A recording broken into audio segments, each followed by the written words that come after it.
right, guys, excited here for the Saturday kickoff, and I got the two co-founders Dave and Scott on here with me this morning. So it's awesome. Such an epic day yesterday. We had such a great time.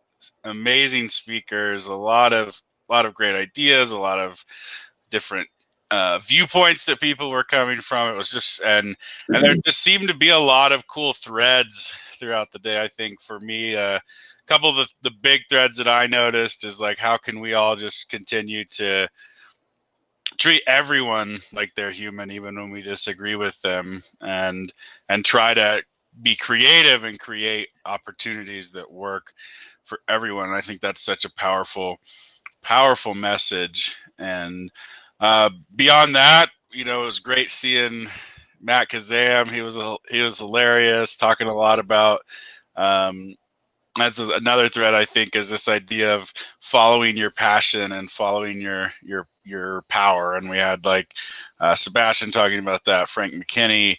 It seemed to flow into the conversation throughout the day. So it was really such an epic day. Just a couple quick announcements here. We did hear that it was a little hard to find when speakers were going on. So we did set up a little text message thing, which I'll make sure to show you guys later. When we go off of this session here, I'll make sure we have that up. But you just text HOPE to 833-622-0076, and we'll send you updates when just a couple minutes before the speakers are going to go live, so you guys have a better handle on that, and you can make sure to be live in the stream when those people are on. So I had like I said, fantastic day. And I'd love to hear from you guys, Dave and Scott, what your favorite moments were yesterday. Hey, so again, sorry I missed the welcome kickoff, but McKinney is a friend, and he's always great. He's always inspirational to me. He's been a mentor of mine for a number of years, and I thought what he said about this new normal stuff.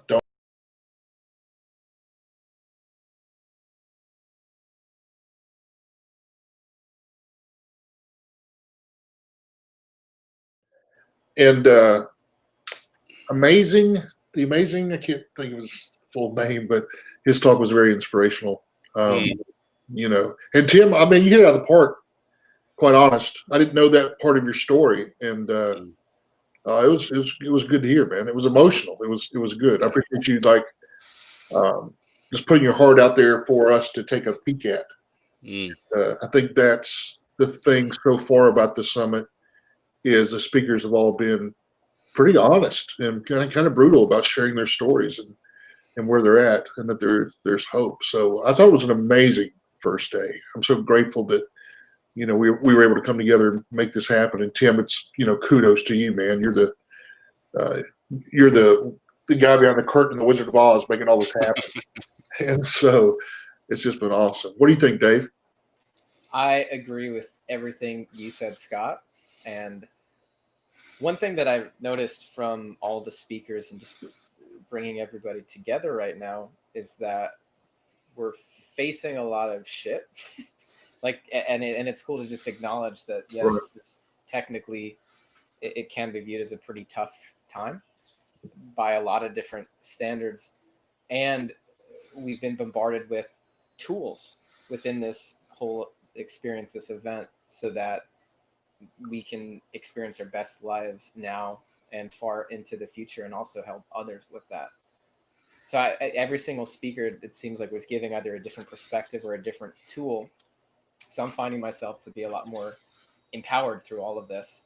It's like, yeah, we really don't have any excuse not to kick butt in our lives. And so, yeah, just really, there's a lot to be hopeful for. There's a lot to notice about what's not working, and there's a lot to be hopeful for. So again, kudos to you, Tim, for being the glue, the wolf glue. It's like Gorilla Glue, but even stronger to bring everybody together for this experience. Yeah, Well, thank you guys both for that.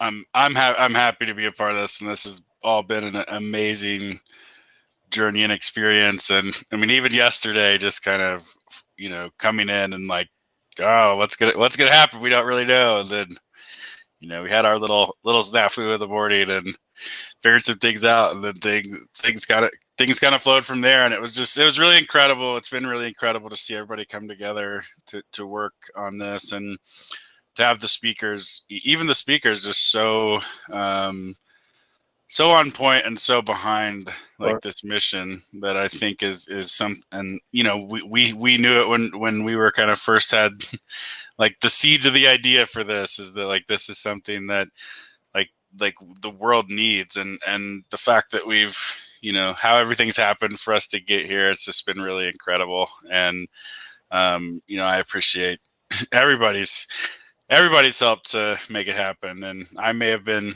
the Wizard of Oz behind this, but everyone else was everyone had to be there, everyone had to show up for this to happen. So really, it's been a really incredible experience. So looking forward to today. I know you guys are both speaking today, which is really exciting, so I'm looking forward to that.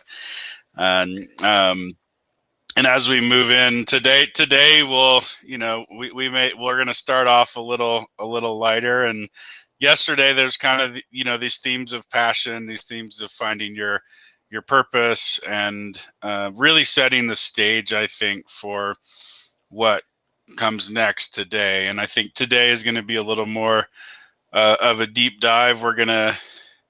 We'll be light in the morning, and I think we'll probably get into some of the more difficult concepts that we kind of wanted to approach with this summit, and just take the foundation that we started yesterday a little deeper, and find some really actionable ways for us all to show up. So yesterday we set a lot of context, we gave a lot of great solutions and tools and all those things. And I think today we're just going to continue to dive deeper. We've got some amazing lineup for you this morning and this afternoon and evening. So and also I should let you know, guys, just to be aware, there's three of these live streams a day. We have one in the morning, one in the afternoon, and one with the headliner, which mostly is a result of a 4-hour limit with some of the tools that we're using on how long we can keep people on the stream. But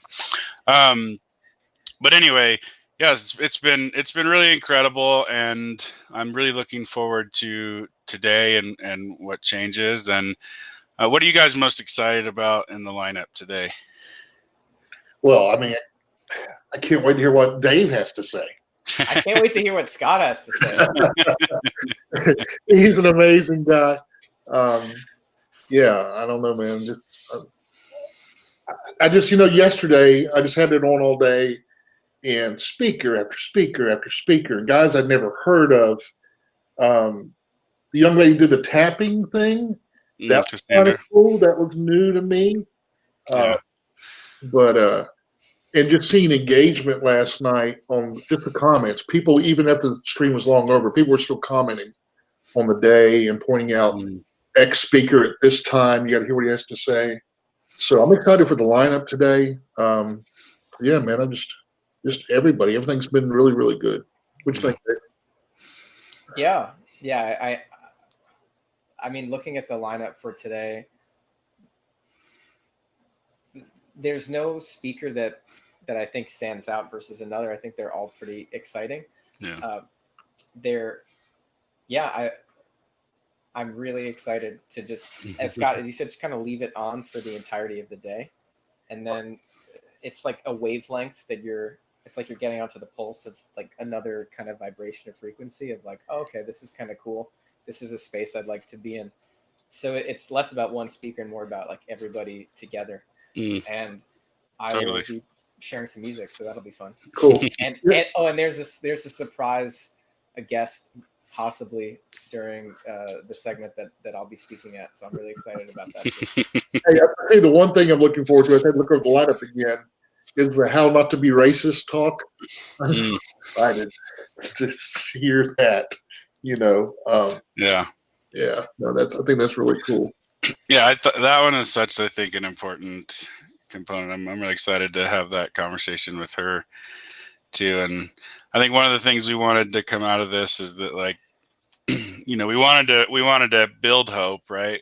But we also want to create action. We want to create things in the world. We want to create the future, right? And so I think it's she'll be really important um, to tackle that part of things, of how we can really unite on the front of racism and actually make a really great shift and change. And I think we started that yesterday, and with this idea of, we have these two polar opposites, and we need to come into the middle in this gray area in order to have the conversation. It doesn't change our beliefs. It doesn't change, although it may, but it doesn't mean we have to change our beliefs. It just means that we need to be in that space when we're trying to change someone else's mind, or talk about that. Really, just not even change someone else's mind so much as just understand where someone else is coming from. And so I thought that was really powerful thread yesterday. And yeah, so we've got this morning for you. We'll have Scott coming on after this. Then we'll have Mary D coming on, and that will be an epic talk called "Just Eat the Cake." So it'll be. I'm excited to hear that. Then we'll have Dave on and his potential surprise special guest. And then we'll have an interview with Satyen Raja to close everything out, which will be really incredible. And then this afternoon we've got Yannick Silver. So if you're on there, his birthday was yesterday, so you can wish him a happy belated birthday. And then we've got some more amazing speakers this afternoon. We've got Karen Craggs with the interview on how not to be racist. We've got Sir Amazing, who's going to tell us about some mental CPR. We've got Fabian to talk about self-study and freedom and integration. We've got, and then finally wrapping it up the day with Patrick Combs. And his Be Here Wow is the name of his talk. So I'm definitely excited to do that. Also this afternoon, we'll have a really cool meditation activity with Esteban Valdez, which will be really incredible. And then we also have Ray Hollister, who's an incredible author and works with kids. He's going to come on and talk about Shades of Faith, Shadows of Fear, which will be really incredible. So we're lined up for a really good day today. And thanks, Scott and Dave, for joining me for the kickoff event. And so we'll take a quick break here just to get everything settled in, and here in about 5 minutes we'll have Scott raring to go. So excited to hear your talk, Scott, and we'll see you all in just a few minutes. Cool beans. Bye, guys.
guys, I want to welcome Scott Bonnell. He was just on with the kickoff, but I'm excited to hear his talk today, where he's going to be talking about how everyone, no one can do everything, but everyone can do something. And I think it's such a powerful message right now. And we started to talk a little bit about that yesterday with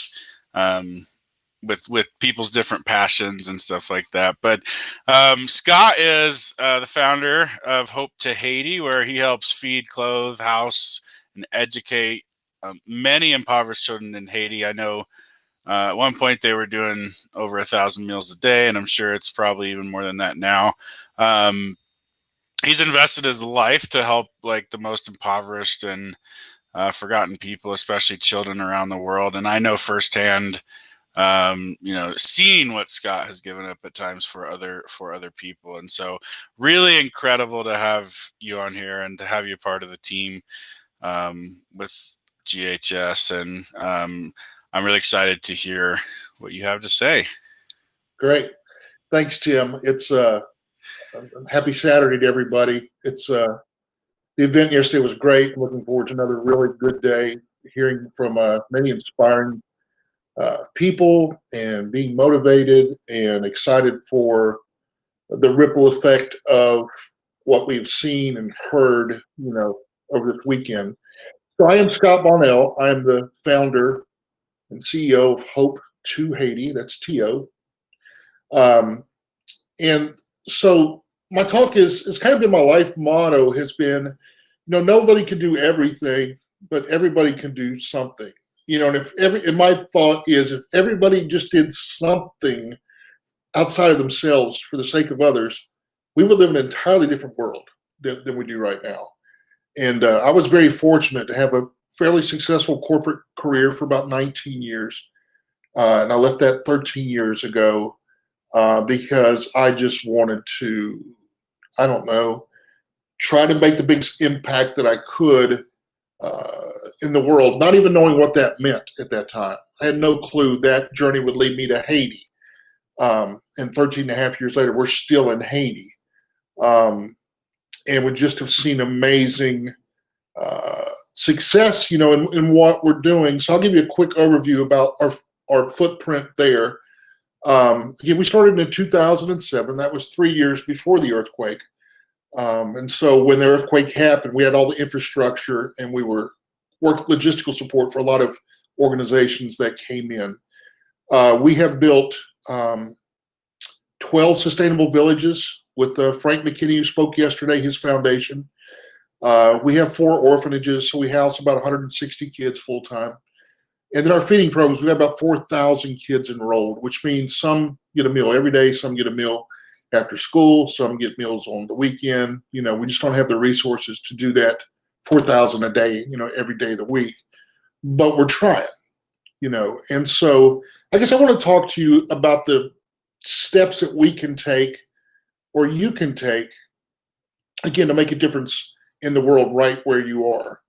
The pandemic happened and, I'm talking to my staff in Haiti and I'm saying like, we can't find food. We can find food, but we can't find toilet paper. We can't find paper towels, and we're standing in line for this stuff, and people are lining up for food. And my chief of staff says, "Sounds like Haiti." And I went, "Well, it's certainly not as bad, as the conditions there, but for us here in the West, it was just a shake up, kind of a wake up." So you can imagine the other third world countries when the pandemic started and borders were shut down. I was afraid there would be a famine in places like Haiti and countries in Africa because all the borders were closed. We survived, our organization survived, our people all survived. We had several in Haiti with COVID, but fortunately we didn't lose anybody. And so I guess I'll pivot to that for me, when I think I want to be a world changer, I want to make a difference in the world. What can we do?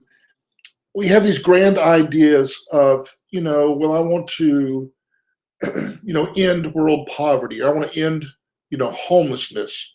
I want to find the solution to the political divide or the racial divide. And that's great. And we think we all have the big, big dreams. The kind of theme I've had the last several years is just think small. Just don't dream so big. Just think small. Now, the vision could be huge. The vision could be, world-changing, life-changing. But what small step can you take today towards that greater vision? I have many people have said to me over the years that have been to Haiti with me. I've had, 1,000 maybe people from the U.S. and Haiti with me over the years. And, I just said, Scott, when I, do X, Y, Z, I want to fund an orphanage, or when I'm able to achieve this level of success in my career, my business, then I want to support, your organization. And I'll go, well, if you have $20 today and can give me that every month, I can keep a kid alive. So I would love for the $1 million donations. I would love for the foundations to pour money on us. We don't have that. We're a totally donor-based organization. But what can you do today? And so when I started in Haiti in 2007, I went for a week. I toured schools. I spoke with community leaders, faith leaders, some government officials, and just began to see the great need they had as far as water and food, education, housing issues, so many things. And I thought, well, what can I do now? So I committed to feeding 5 kids. And for a month, I would send in money to what eventually became my staff to ensure those kids got an education and had access to food. And then the snowball began to happen. You start telling the story. You start showing the pictures. You start doing, public speaking engagements where you can and when you can. And they can demonstrate the results of what you're doing. It can grow. And I never, ever, ever thought we would have or be where we are today when we first started, because I didn't have this huge vision of, I want to change the country. You meet a couple hundred kids and go, I can feed those kids. I can do that. I mean, I've got $20 a month. I've got $100 a month. I can do that. And so I think sometimes we get ahead of ourselves about, when we see injustice or something wrong or something that agitates us or irritates us, and we say, this has to be solved. But what can you do today? I mean, what can you do? A lot of the speakers yesterday touched on the political divide and the racial divide in our country and the troubles that we're experiencing and have always experienced, in our country. And the common thread for me that I heard was, let's lay that aside and let's try to work together. Let's just try to, let's try to work together. I'm not here today to try to convince you to feed starving kids or house orphans or anything like that. Hopefully what you glean from what I'm saying today is, what can you do now? What can you do now? My neighborhood that I live in, I've been in the same house for 20 plus years, and all of my neighbors have been there for 20 years or more. And so we're a really tight community. And so on my street, now I live in Tallahassee, Florida, and so we're in the hurricane zone. We've been spared so far this year. But the previous 3 years, we've had 3 major hurricanes come through Tallahassee. Last year, I decided I will never stay in Tallahassee again when a hurricane's coming. Hurricane Matthew or Michael. It was just devastating. Sitting on my back porch watching my neighbor's roof fly off. But we all met in the street, the night before, and we asked, who's staying, who's leaving. You watch my house, I'll watch your house. Who's got chainsaws? Who has a generator? And so in that small thing of connecting with one another, letting each other know that we had each other's backs, we kind of change each other's world. Hopefully that makes sense. Mentor of mine, again, Frank McKinney once said, we all want to change the world. He said, but, so we have this idea of what that is. He said, but when we go to Haiti, his organization works in Haiti, we partner with them to build houses. and we build this house, and we provide this family with clean water or a water filter, with a goat, with a chicken, with a fruit tree. We've changed their world. It's not about us. It's about what we do for the sake of others. That really makes a difference. That really, I think, will shape the future as we move forward. Is what small actionable steps can you take today? Who can you help today? Who can you not share your opinion with on Facebook or Twitter today?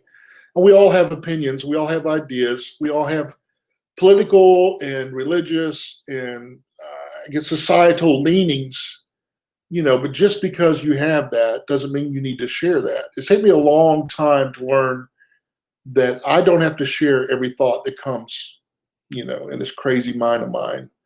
Some things I should just swallow, for the sake of others. And I think if we could do that as a society, especially, now in the U.S. with everything that's going on, I'm not saying don't speak against injustice. I'm not saying that at all. But I'm saying some things we don't really need to beat people over the head with because we disagree with them on an issue. I've said this almost every talk I've ever given in the last 20 years. And hopefully you won't find this offensive. It's not meant to be that. But for me personally, I was born in a stable family, good parents, middle class, never lacked for anything, in my life. Never, I can't say when I've had this hard experience in my life, growing up. And I was born in America. I was born male. And I was born white. And there's nothing about me that made any of that happen. That's how my life unfolded. So for me to think that I am better or stronger or smarter or more capable than someone else because they're not that, that's being a fool. That's being an idiot. We are all human beings. And that was a great theme yesterday, that we're all humans. This is about humanity. The summit's all about hope for humanity and hope for the world, not just for the United States. We have speakers from around the world, all kinds of different backgrounds with different perspectives and different ideas. But the central theme is there is hope. I think that's why I named my organization Hope to Haiti. It's not Haiti relief. It's not Haiti empowerment, though we do try to empower Haitians. Our goal is to help people lift themselves out of poverty by providing them resources that they need, so desperately need, to live, to get on with life. And so everybody can do something. It's kind of funny how, at least in Tallahassee, again, we're a small town, 260,000 people. We have 3 major universities here, so it's a college town. But around town in local media, I'm known as the Haiti guy. When people see me, oh, it's the Haiti guy. And that's cool. And that was not something that I wanted to be branded as, or, when I'm 50, I want to be the Haiti guy. I want to be feeding kids in Haiti, or in Africa, or, wherever, in Asia. But I've been fortunate enough to be able to do what I do. And I'm very privileged to be able to do what I do. Something that I'm passionate about, something that gets me out of bed in the morning, that kind of drives me daily to talk to people about issues. And again, particularly in Haiti. But many, many countries face that. Our own country has issues with hunger and homelessness.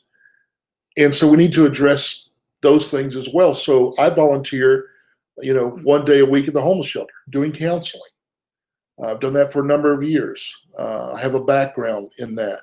And so, I don't want to think that I must, only focus outside of the States. I'm part of the organization called Hunger. It's the outreach program. They're out of Iowa, and they provided they provided 300 million meals to food banks around the United States over the past 15, 16 years. And so I started another organization called Hope to the Hungry, and we've been able to provide, 1 million meals over the last several years to our local food bank, because that's something that I can do. You meet somebody, you get inspired by them, and I've always just done, tell me your story. Why are you doing X, Y, Z? There's a man here in Tallahassee named Rick Carney, a very successful businessman, and he built the Carney Center, which is a homeless shelter here in town. And he also is building communities of little houses for people to move out of the homeless shelter into housing.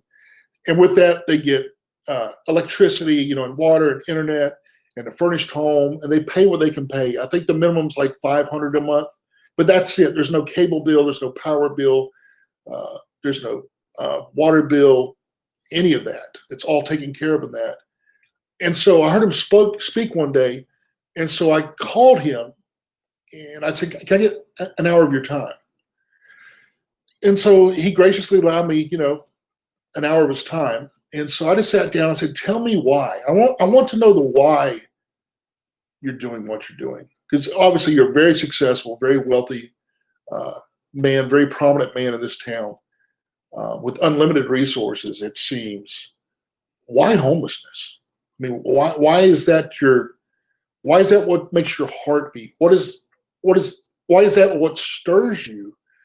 And he began to unpack his life for me and share with me that because of his success, he felt, you just have to give back. And homelessness seems to be an issue with solutions. Why we struggle to implement those solutions sometimes, I don't know. So he is attacking that. And it was funny, he said to me, well, I thought you were coming asking for, a grant or money for your organization. And I just kind of laughed. I said, I should have thought of that. But quite honestly, you're a guy that gets stuff done. And I think of myself as a guy that gets stuff done. And I want to spend my life around people that get stuff done, that are doing things, that are making a difference, that are living outside of themselves. I'm a totally selfish, spoiled, iPhone guy, decent house, nice car. I mean, I have all that stuff. So I haven't taken a, Franciscan monk vow of poverty to do what I do, but I'm able to do it. And I've always kind of had that within me of being able to do it. So I guess I will kind of wrap this up with this thought. People ask me the why, and I kind of give them, I'm not really sure why, but I know once I first went to Haiti, and I've traveled the world. I've been in 15 or 16 different countries. I've seen poverty, nothing like the likes of Haiti. And I said, well, here's, where do I start? I always say, well, what irritates you? What stimulates you? What agitates you? What issue? Again, homelessness or racial divide or political divide, or gender inequality. I mean, all that stuff. Lean into that. You don't have to have the solution, but kind of lean into that irritates you, and then do some research. What are people saying? You don't have to birth the conversation. Join the conversation. Just join the conversation. Keep your ears open and being open to hearing ideas and thoughts that you might not have had before, or thought before. Because the truth is, I don't know where you are or your situation. You can smile at your neighbor, man. I mean, you can rake your neighbor's yard. I've got a widow lady who lives across the street from me. And after the pandemic began, I would go over once a week and just check on her. You doing okay? Do you need anything? She has children, but I'm across the street, so I knew she never did need anything. She could come to me. So I think you just lean into what stimulates you or what catches your attention or what buzzwords or issues you hear, and then go with that. You don't have to run, just step towards, lean into, open your mind. And I think if we did that, and as we move forward in this new season, I like what McKinney said yesterday. It's not a new life or whatever. It's just a different season for us. If we do that, we'll see hope, and we'll be creators of hope. And hope is, man, if you don't have hope, you don't have anything. If you don't have hope, you have despair. And I want to live in hope, man, not despair. So, Wolf, I'll kick it to you. Any questions? Any thoughts? Yeah, man. Wow, really, really amazing to hear your heart in all of that story. And I know firsthand, about a lot of the amazing work that you do in Haiti, and how much that this is for you, just a part of your life, a part of the thing that it's here for you. And yeah, what was kind of the first moment? I think you went down there during the Haiti earthquake, correct? Or what was the first moment when you saw the problem that you felt you needed to solve? Yeah, let me go back to 9/11. I remember that day sitting around the fireplace with my young children. The planes had hit the Trade Center and the Pentagon, and the one had crashed in Pennsylvania. We didn't know if there were more bombs, didn't know if there were more planes, didn't know anything. So I'm speaking words of comfort to my family, but scared inside, fearful for what might be next. And as a result of that, I ended up going to Afghanistan with the medical relief team about 6 months later, serving the Afghan people. And my thought was, I want to wrap my arms around some people different, some Muslims. I come from a Christian Judaic background, and say, I'm your brother, I'm not your enemy. And so one day in clinic, I was there for a month. We had some downtime, and I was talking with my translator to an old Muslim man. I don't know. I mean, he looked 100. He probably was 40, probably my age. And I said, tell me about your life. What are your hopes? What are your dreams?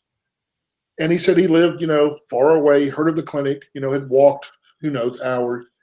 And he said, in my village, we're eating grass and we're waiting to die. And my soul did this. And I just began to cry. I don't have any words for that. And I often thought that at this point in my life, I would be in Afghanistan helping some of the poorest people in the world. Then 13 years ago, and again, 3 years before the earthquake, I ended up in Haiti, and I saw starvation again that I'd only seen one time. That was in Afghanistan. And I realized I didn't have to go halfway around the world, that 700 miles off the coast of Miami is the poorest country in the Western Hemisphere. And 1 in 5 children will not live to the age of 5 because of lack of access to food and potable water. And so I said, I got Afghanistan in my backyard. It's right here. And so that's kind of the shift happened on 9/11. I mean, as crazy as that might sound, it's been 20 years ago. But living out that has began 13 years ago. Earthquake, Wolf, we got in 2 days post-quake. 300,000 people had been killed. The smell of death was overwhelming. We wore masks because it's amazing how today I can, in an instant, bring that smell back. It's there. It's permanently engraved. That's why I got a therapist today. It's probably why I drank. But yeah, I mean, it's just that I can leave my office in Tallahassee at 9 o'clock in the morning and be in my office in Haiti at 2 p.m. that afternoon. It's easy travel. And I've got a great staff, and we do. They're all Haitian. I have no American staff. They need the jobs. Right. And so again, we're changing that world, and we're bringing them hope because we're empowering them and enabling them. I'm not their boss. I'm their partner. I tell them all the time, we are doing this together. Now, of course, you count on our organization for the funds to do what we do. But so I just think that, man, it's just that glimmer of him. We worked with the Starkey Foundation years ago fitting deaf schools with hearing aids. And when you see a child hear for the very first time, and they get that thing dialed right in, and they say something to them, that's kid's eyes spark. I cried for a week. It was overwhelming. And I'm thinking, like, this foundation, these people that have these resources, aren't buying junk, man. They're traveling the world, helping people hear. Their motto is so the world may hear. And so it's people like that I've seen that just are in this community, in this field, giving back and doing for the sake of others, not looking for their names on plaques or trophies or awards or anything like that. That's what motivates me, and that's what stimulates me. Being around people that get stuff done. And that's why I hope the summit will inspire people to do something, because everybody can do something, man. Yeah, man. I love that. And I loved how you talked about, like, everyone comes out and we talk about, like, changing the world, right? But it all starts here, right? It all starts inside, like, change yourself and you change how, what the world reflects back to you. But also the things in your own backyard, like, if you can't solve those, how are you gonna solve a global problem? Right. And I think that's so important. We miss there's, I'm not saying you can't, jump the train, but, like, if you really want to learn and you really want to make an impact, I mean, just in your own backyard, there's always things. And I love that. I love that concept. And I think, I think a lot of people, even, in politics, we all get focused on the president, right? Who, yes, that position is really important, but ultimately the person who affects your day-to-day life is actually, like, your city council. Right. And you're like state legislature that no one cares to vote for. So it's just really interesting to me to think about that perspective. It's like, everything on the grander scale is like a sum of what's happening right in a smaller scale. And so yeah, finding the thing that's right for you, but you don't need it to be the biggest splash. Right. It's like just doing something. And I really love that. And the truth is, for you, I know you have made a big splash. I mean, you've got 4,000 kids, and, like, even though that can be, that may seem like a drop in the bucket too with everything going on in the world, but in those kids' lives, like, you've saved their life, right. And that's, or at least been a part of it. And that's really incredible. Yeah. What, any final thoughts about where people can really, like what's the feeling that they can feel to know that, like, hey, I got to do something about that? Again, man, I think the key is we all have hot button issues or things that we see, things that we know are wrong, or I remember the first time I saw a guy. I was living in Atlanta, Georgia. This has been 27 years ago. With "We'll work for food" sign I'd never seen that before, and I cried all the way home. I'd never seen that before, and I think things like that. It's been the small, bumps in my life that have led me to do what I'm doing now with Hope to Haiti. But I mean, where can you start? I used to keep water, and I've not done it in a few years. I don't know why I got out of the habit. I used to keep a case of water in my car. And when I would see one of those people, I would just give them a bottle of water. And I'll give them money sometimes. They want to buy beer, then they can buy beer. That's between them and whoever. But I did something, and so I think that's it. Just do something. Yeah, just do something, man. Yeah. Cool. So where can people find out more about Hope to Haiti and more about what you're doing in the world? Cool. You go to the website, which is Hope to Haiti. That's TO, not the number 2, hope2haiti.com. I'm on Facebook, RS Bonnell. I'm on Instagram, but I think my webpage, Hope to Haiti, has all that link in information. What's funny is the phone number on the website. If you call it, I answer the phone. People always think it's crazy. I went, it's me and my CPA, man. I mean, we're so light, administratively. And so if you get a letter, I put it in the envelope. Just call it lean. That's the only thing about me that's lean. You got a lean startup. But yeah, that's the truth, man. Just check us out. And this is great, Tim. Thanks for the opportunity. I mean, I love what we've created here, and I love. I'm looking forward to the day and the weekend. Awesome, man. Well, thank you so much for being a part of making this reality as well, and then for showing up in this amazing way on this talk, and really appreciate you and all the work you're doing. So, Thanks, brother. I'll talk to you soon. All right, man. Bye for now.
Hey guys, excited to welcome Mary D for her talk, Just Eat the Cake, about finding purpose and joy in your life. And I'm really excited to have her here.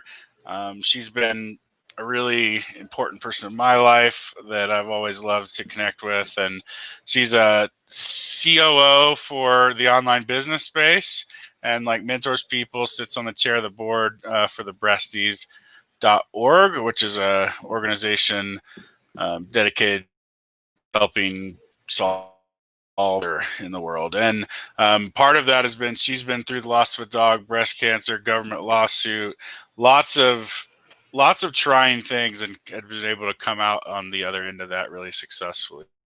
So really excited to have you here, Mary, and I will let you take it from here. Awesome. Well, hello, and Tim, thank you for that introduction. I am super to be here today, and that all of you have come for the goods, because it is my goal to pack this session value for you, a lot of and things you can actually do to create more joy and more purpose in your life and pay it forward to others. That's part of purpose comes in, is when we pay it forward to others. So with that, what I would say is there's also there's more than enough. I think sometimes it's easy to look at where or do comparisons and say, oh, well, there's only so much of the thing. One of the relationship things I've had to work through in my life is that there are people in my life who really love me, and there's people that I love, and sometimes those people feel like love is like a cake. And so it's in pieces, and there's only so many pieces to give out. But in this scenario, when it comes to enough money and enough friendships and enough relationships and enough abundance, there's plenty of that. So think of that as an unlimited supply and not just limited to being an individual cake. But we're going to talk about cake today in a different kind of metaphor that I think you'll enjoy, because I want you guys to have your cake and I want you to eat it too. So again, my name's Mary D, and I'm not going to actually spend very much time talking about me or what I do. You can read that on my site at maryd.com. You can go through my social links in my speaker profile and get an eyeful and an earful there. I've known Tim for quite a few years now, and friends with him and many of the other amazing speakers that you're going to listen to over the course of the summit. And I'm just up. I do believe in connections, and I hope that this is a moment in time for you where you have a moment where you hear an aha thing, or you hear something that reignites a fire in your heart so that you can live out loud. We all have seasons in our life, and I'm sure many of you are familiar with this. We have kind of up seasons and down seasons, and we have times where we reap and other times when we're sowing, and these are the patterns of life. They're the seasons of life, and it's how it goes. Just like we get springtime and summertime and fall and winter, it's the same in our lives. And a few years ago, I thought I was having an up season, and digital marketing agency to $0 to $36 million. And when people hear that number, they're like, wow, that's incredible. And what I'll tell you is it was incredibly hard, and it took a lot out of me. It was a big year.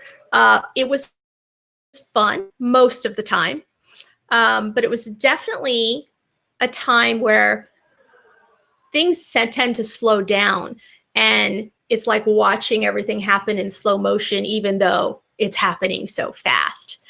And I thought I was personally in flow, but then the new season showed up for me. And it was a really interesting one, because it's one I never thought, I would have never imagined. And it's also one I never wish to go through again. But I know that adversity in these certain seasons it comes for all of us in some way, shape, or form. And so mine just happens to be in the form of this story that I'm going to share with you. So in my new season, I was actually traveling, and I bent down to do a yoga stretch, and I noticed on my shirt was a little thread. And I pulled this thread went to pinch this thread off of my shirt and actually felt a lump in my breast. And for me, that was very surprising because I feel like I'm responsible and checking myself out. But this was obvious and different. And I can best describe it as it felt like a grape under my skin. And I knew that was a little something I probably needed to go get checked out. And I did. And right before Christmas of that year, the doctors informed me that I had stage 2 breast cancer. And in our family at the time, we had only had experience with terminal cancers of other kinds, but still that was kind of our reference. And so I knew it was going to totally freak my family out for me to show up and say, hi guys, just got a diagnosis. So I actually held on to that for a little bit. I didn't share it. I was really trying to process it. In my mind, I also said, well, maybe I just quietly go take care of this in the best way I can because I don't want to worry anybody. But the supportive piece that comes from wearing that mask of, oh, I'm a strong person, I can do this by myself, is one where we're not really allowing our support structure to really support us and to really help us. It would be like you, well, here in a bigger wheat field, you're going to pick all your wheat self. And that is what I would describe to you as kind of the feeling that I was taking on. Oh, let me handle this and no one needs to know.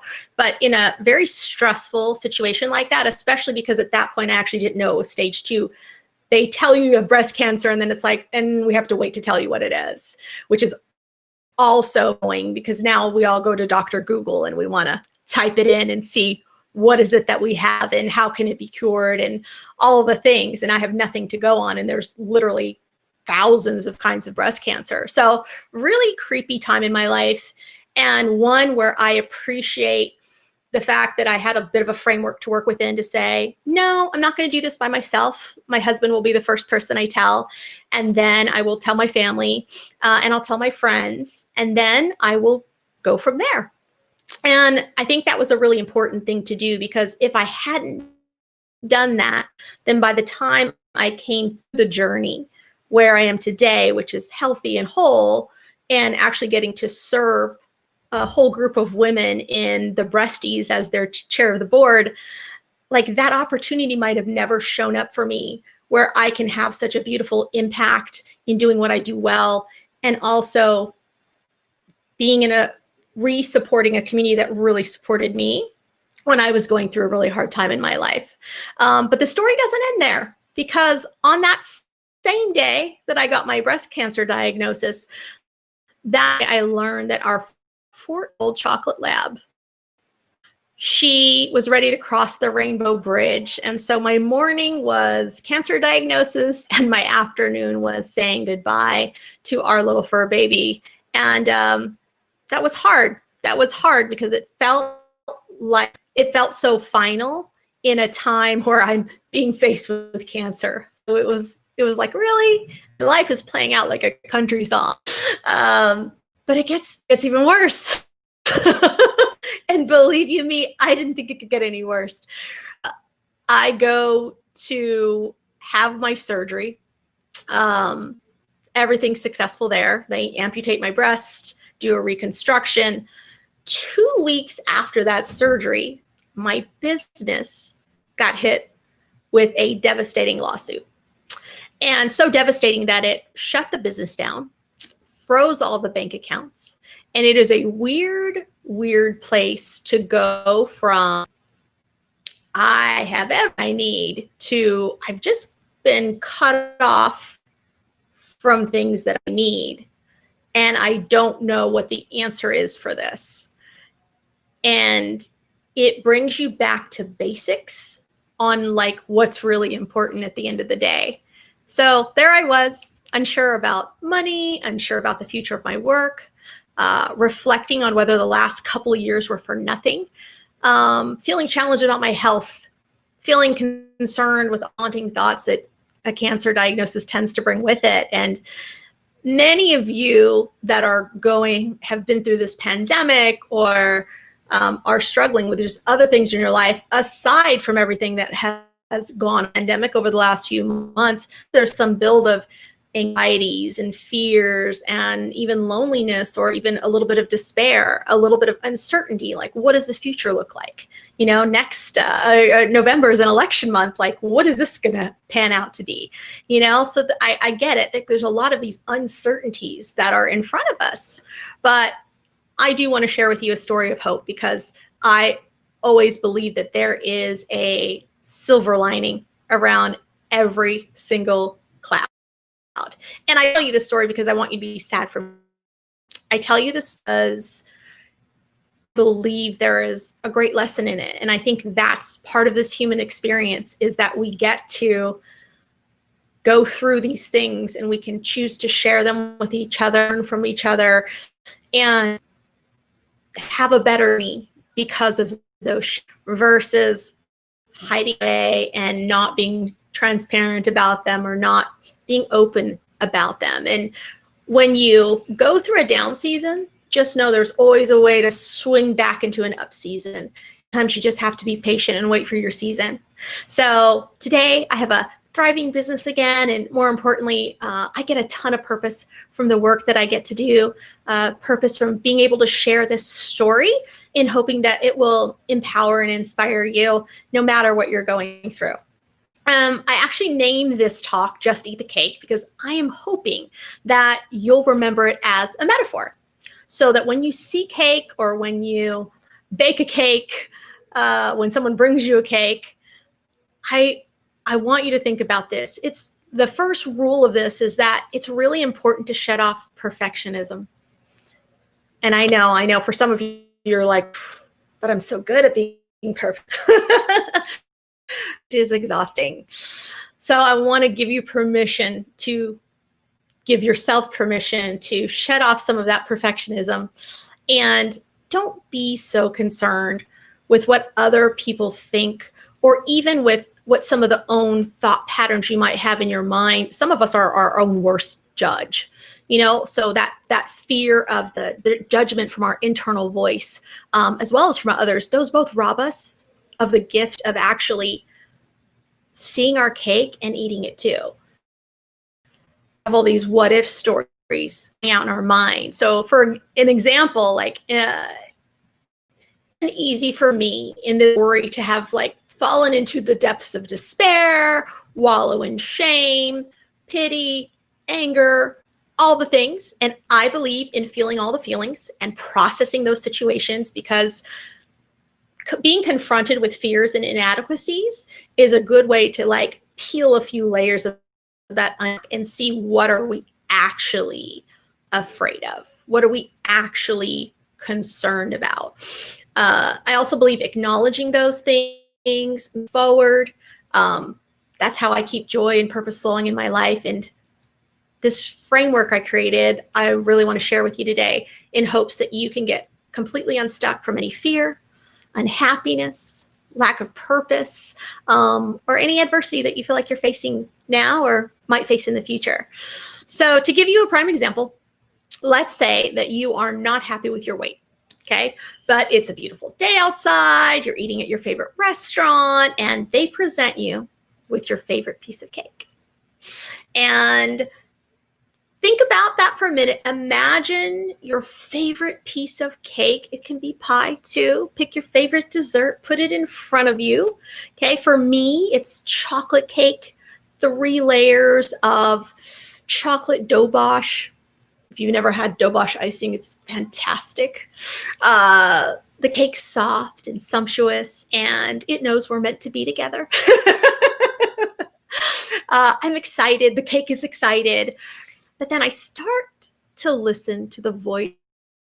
The voice says, oh, that's probably too sweet. That doesn't fall in line with your diet. If I eat this cake, am I going to have to run to work it off? And will the people around me give me some side eye and say, this fatty has no business eating that cake?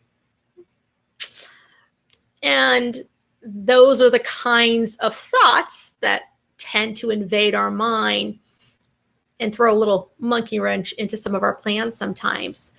And it's also important to acknowledge that those confronting and negative thoughts, they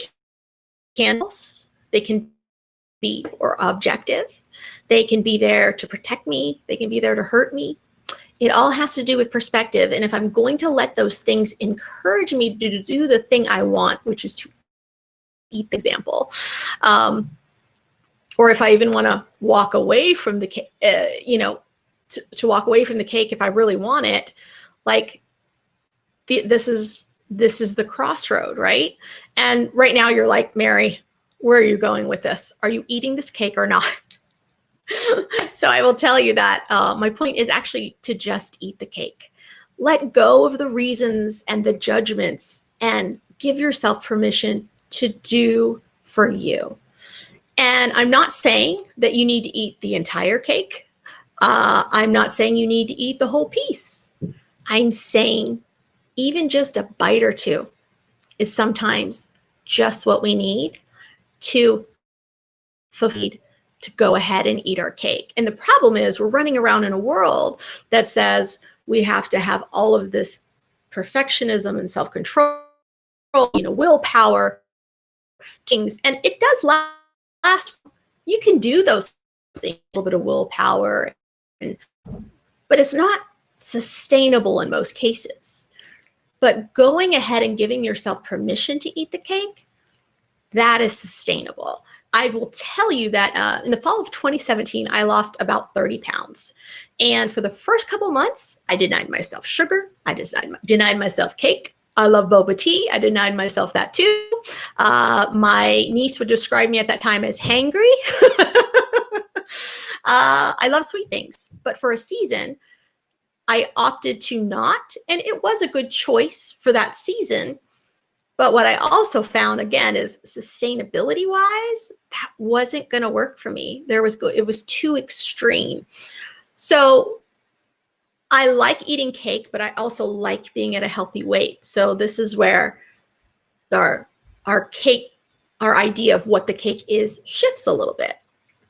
And in order for me to get both the best worlds, I did learn to eat the cake. Sometimes it was just enough to order the cake, put it on my plate, and give it a sniff.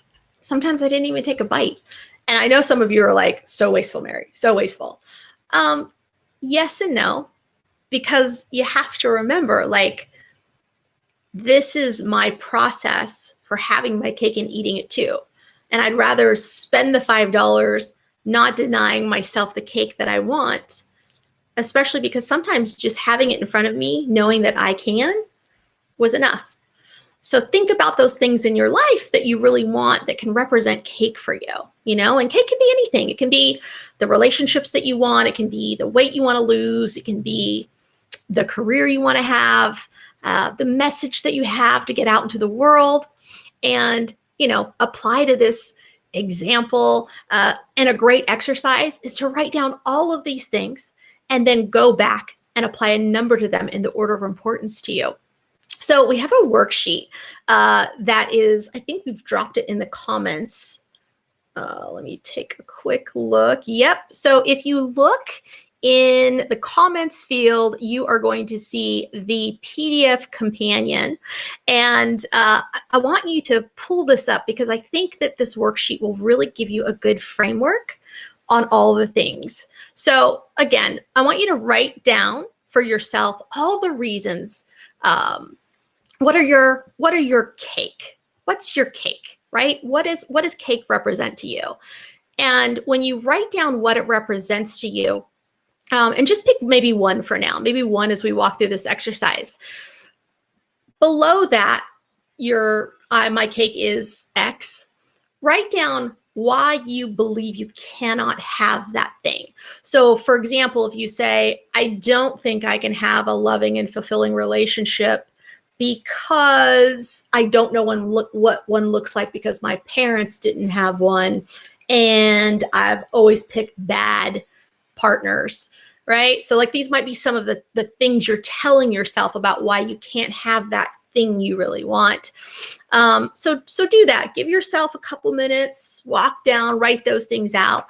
And then when you've written out your why I can't have this statement, I want you to now reframe that into a why you can statement.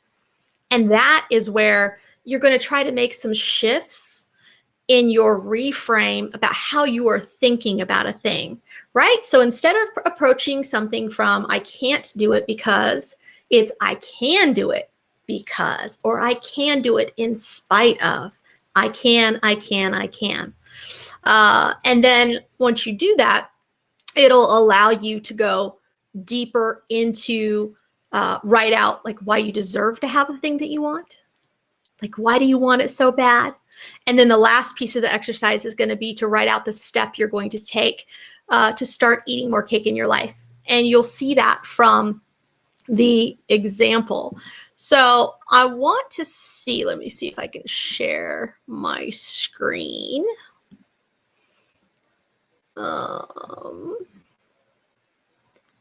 Let's see if I do this right. Switcher. Just eat the cake. All right, so I'm technologically challenged right now, but that's okay because we can walk through this anyway.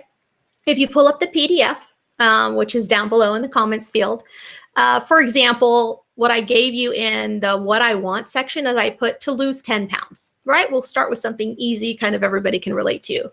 So if the what I want is to lose 10 pounds, then I would drop down to the why can't I have it, right? Why is it a no for me? So I would put, I keep eating cake and cake makes me fat. And that's why I can't have cake, okay? Then I go back and I'm writing my I can statement, which is, no, I can have cake. It doesn't have to make me fat if I learn to just take a few bites instead of eating the entire cake, right? So giving myself permission to see that this can be accomplished. And then I drop down to why do I deserve to eat this cake? I like cake and God wouldn't have made Betty Crocker if cake wasn't meant to be in my life. So that is my why I deserve it. And then on the how am I going to start eating this cake? For me on this worksheet, I would put, I will make room for cake in my eating plan. I will test out great cake recipes that I can enjoy, but with better ingredients, or I will just eat smaller amounts of cake without denying it completely.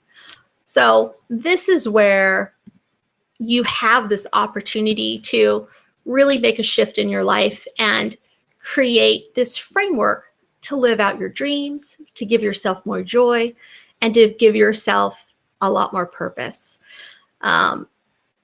Again, there was a part of me that once wanted to hide breast cancer, a part of me that wanted to feel shame around a business lawsuit. But in both those situations, I did come to a couple of conclusions that were really good for me. And this framework was one of them. So the first one is the pain of that lawsuit is an experience that my customers can now benefit from. And it is an extra tool in my toolbox that I can give to others and say, don't make some of these mistakes. And I'm also not going to discount a 20+ year career in doing what I do well for a business that was only around for like 2.5 years. So these are the reframes that really put me in a place of power. So I'm coming at things with strength versus coming at things with weakness or timidity, and not letting shame me out of my best life, my best future, and doing what I do really well. And the same is with cancer. Being able to walk through that journey, get the support that I need, being very vocal about it and allowing the people around me who love me to support me through that, and also finding the things that I needed to do for me while I heal.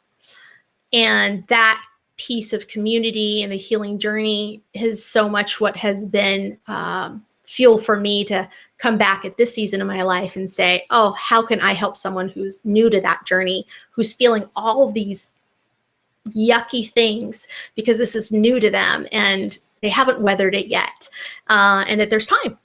So in a short amount of time, I went from being a breast cancer survivor to actually being a place where, again, I sit on the chair of the board for the breasties.org and love assisting that beautiful community. And with that, I think, what I'd encourage all of you today is to use the framework. I hope that it's great for you. I hope you found value in today's talk. And I hope that if you did, you'll pay it forward with some hope for someone else with a donation to the Breasties. You can text Global Hope to 44321. And those ladies would be more than happy to receive your donation of hope and love so that we can continue to support these beautiful young ladies through a very serious and life-threatening disease, but one that, we're paying for it on research and community and wellness to combat these things. And at the end of the day, this is what I will say, because I think anytime we're talking about any form, people ultimately forget. And what I like to share with people is none of us know when it's going to be our time or what is going to be the thing that completes our time here. There's all kinds of things that can happen. Just because someone has an illness doesn't mean they're going to actually die from that illness. And it's important to not get caught in cycle of, oh, I'm so scared of this thing, this death, when really none of us know what's completely on the other side. There's a little bit of wonder and curiosity. Who's to say that we're not doing it right when our time completes here? So lots to ponder there, but that's for a different talk. A blessing on all of you before I go today. Watch over you and protect you. May your mind be soothed by peace and compassion and understanding. May joy fill your heart and purpose guide your path all the days of your life. And may you always enjoy cake along the way. Awesome. Thank you so much, Mary. It's such a great message about, both about just seeing what's in front of you and going for it, and also allowing yourself to, enjoy the fun things in life. I love that. That's right. That part of it too. I know it's a big part of your life too. So thank you so much for having over. And I know you mentioned the Breasties. Is that where people should go? Where can they find out more about that and about you? And yeah. 100%. They can head over to maryd.com if they want to stay connected. And then if the breasties.org, we've got so many resources. And for any of you who are maybe influencers, and when I say influencers, you can influence 3 people. It doesn't mean you have to have a crowd of 1,000, but October is actually Breast Cancer Awareness Month. And we have a lot of great campaigns to share with people that like the pictures and things are already put together that I'd love to share with you if you'd like to share them with your community to raise the awareness for breast cancer and helping people understand that it actually affects both men and women. But it can be, you can do a lot of preventative things if you just detect it early. So. Awesome. Well, thank you so much, Mary. It was great having you. And guys, we'll be up with David Muntner next. So that's going to be exciting. Yay. Thank I you, love Mary. it. All right. Stay blessed, guys. All right. We'll see you soon. Bye.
guys, welcome. I got David on here, and as you'll see, he's holding his lovely guitar.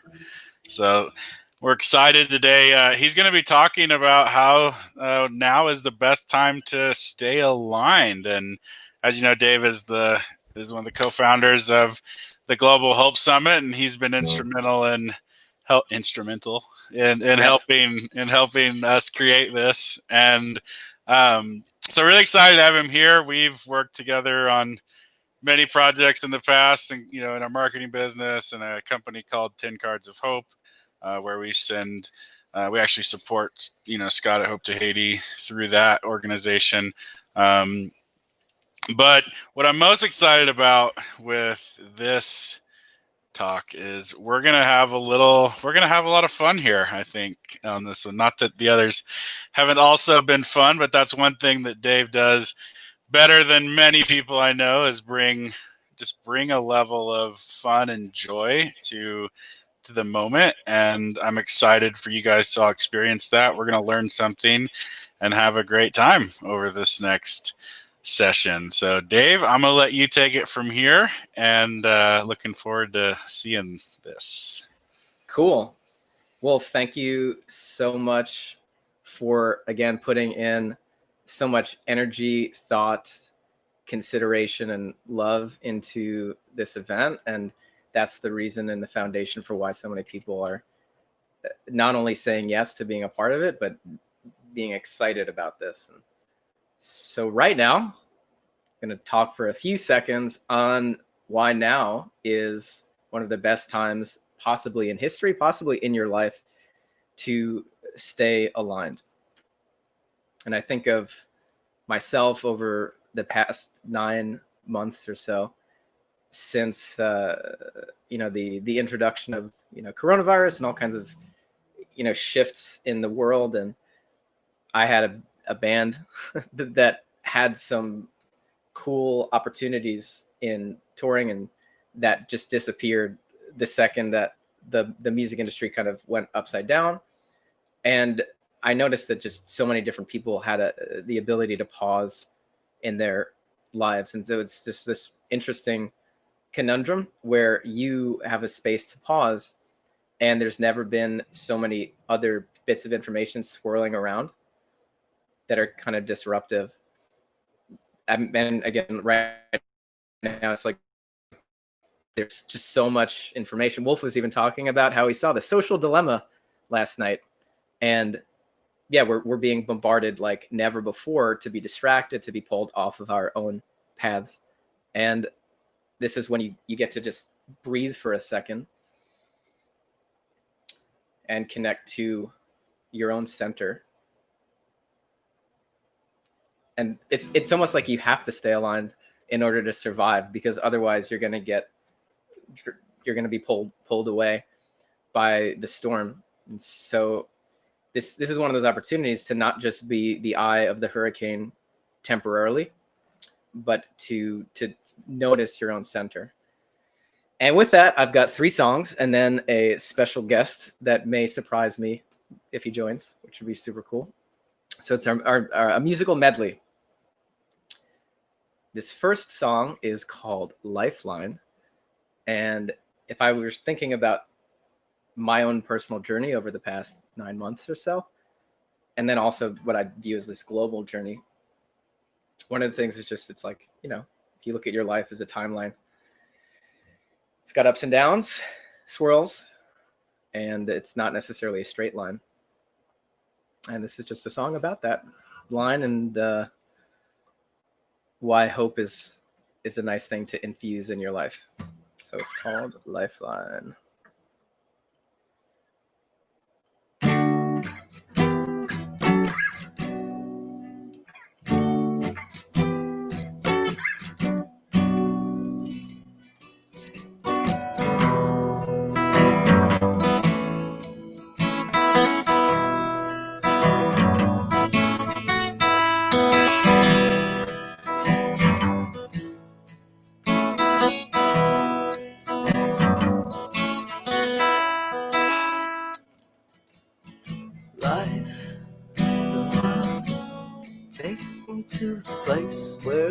sun will rise again.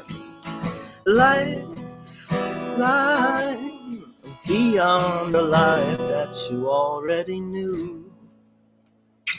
Do, do, do, do, do, do, do, do, do. Lifeline, take me to the place where the sun will rise again. Lifeline, beyond the light that you already knew. Every last hit of the beat goes on, yeah, the meaning's here, the feeling's so strong. Every last bit of the beat goes on, the meaning's here, the meaning's not wrong. Do, do, do, do, do, do, do, do.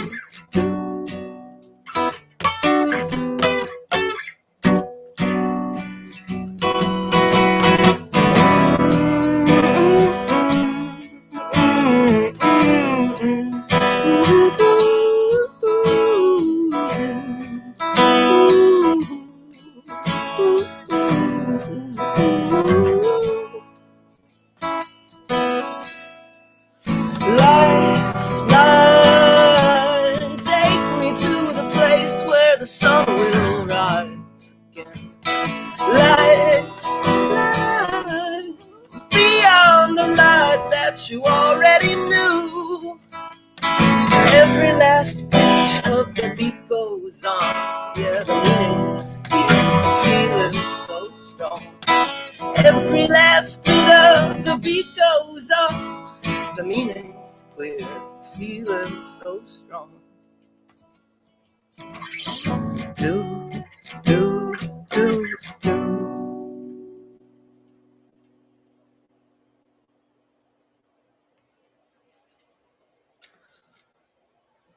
Cool. So there we go. Yeah.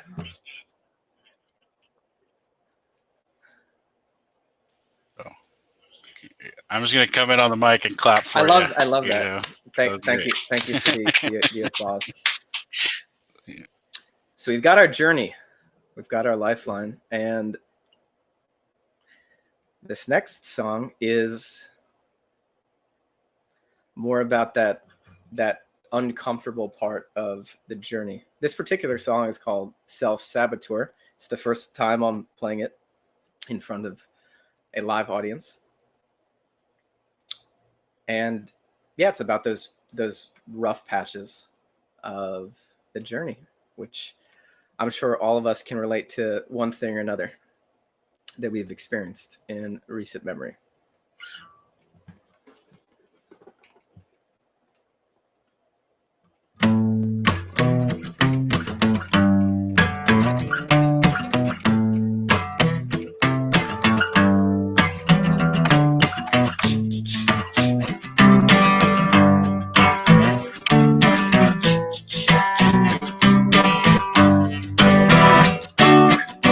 I've got a hand grenade in my pocket,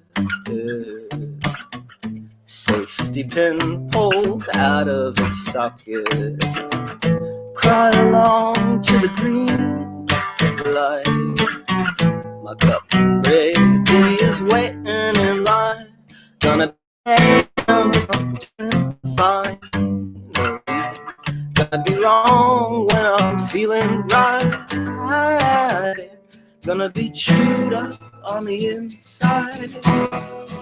Oh, I'll lean it to win it. My body's going through it, but I don't know what I'm doing. And I'll lean it to win it. Too many little shadows in my cemetery's mind.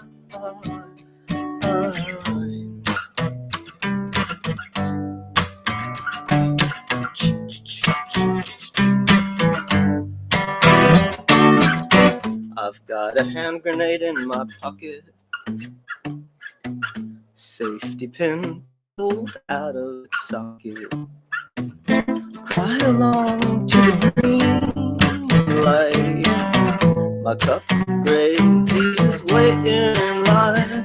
Gonna be damned if I'm doing fine. Gonna be wrong when I'm feeling right. I'm gonna be chewed up on the inside. Oh, I'm leaning it to win it. My body's going through it, but I don't know what I'm doing. Hey, I'll lean in it to win it. Too many little shadows in my cemetery. The Western world is pollinating from the heart, germinating peach dish and voluntary. I am not a soldier, just a soul. When I've won, I've really won. Waiting for it, waiting for it, waiting for it now. Do do do do do do do do do do do do do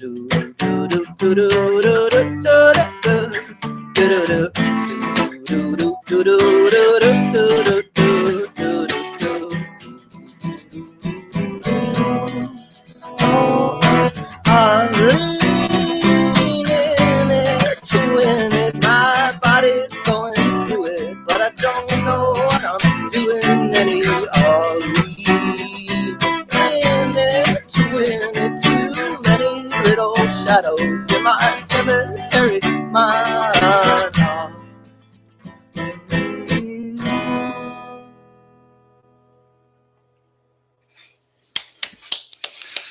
Awesome, man. Yeah, that's great. Thank you. I love that there's applause. That really makes things so much less awkward. Okay, so we've made it through some of the rough patches of our sonic journey, and this is a song that means a lot to me. It's called "Sooner or Later," and it's it's similar to what Patrick Holmes is going to be talking about later today, where, you know,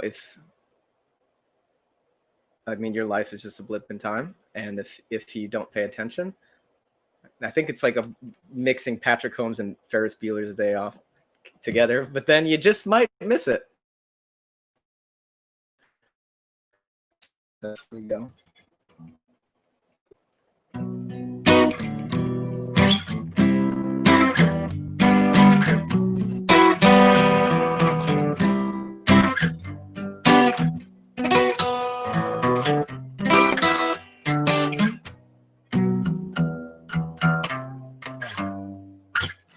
What's in front of you is so frightening, but it's calling you to answer.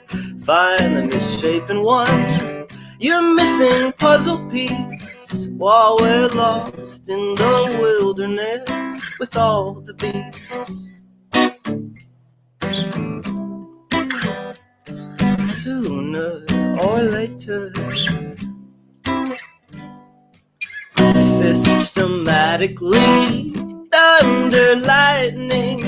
It's almost midnight, and the Reaper, she's been following. You've got your loaded gun, always with the safety on. Trigger fingers mean you don't know what you're gonna use it on. Sooner or later.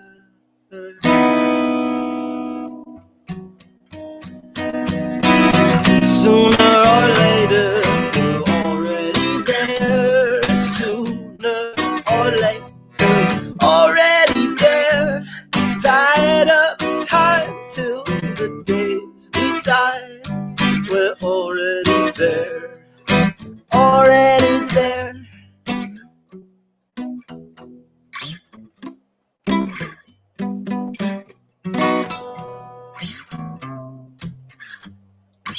You can be butterfly, break your cocoon in the night. Painted lady flying alone in a dark paradise. Or we can journey on, choose a path before it's gone. Feet forward, falling Falling means we're moving on, and feet forward falling. Falling means we're moving on, sooner or later. Sooner or later, we're already there. Sooner or later, already there. If you wait long enough, get your surprise. We're already there. Already there. We are already there.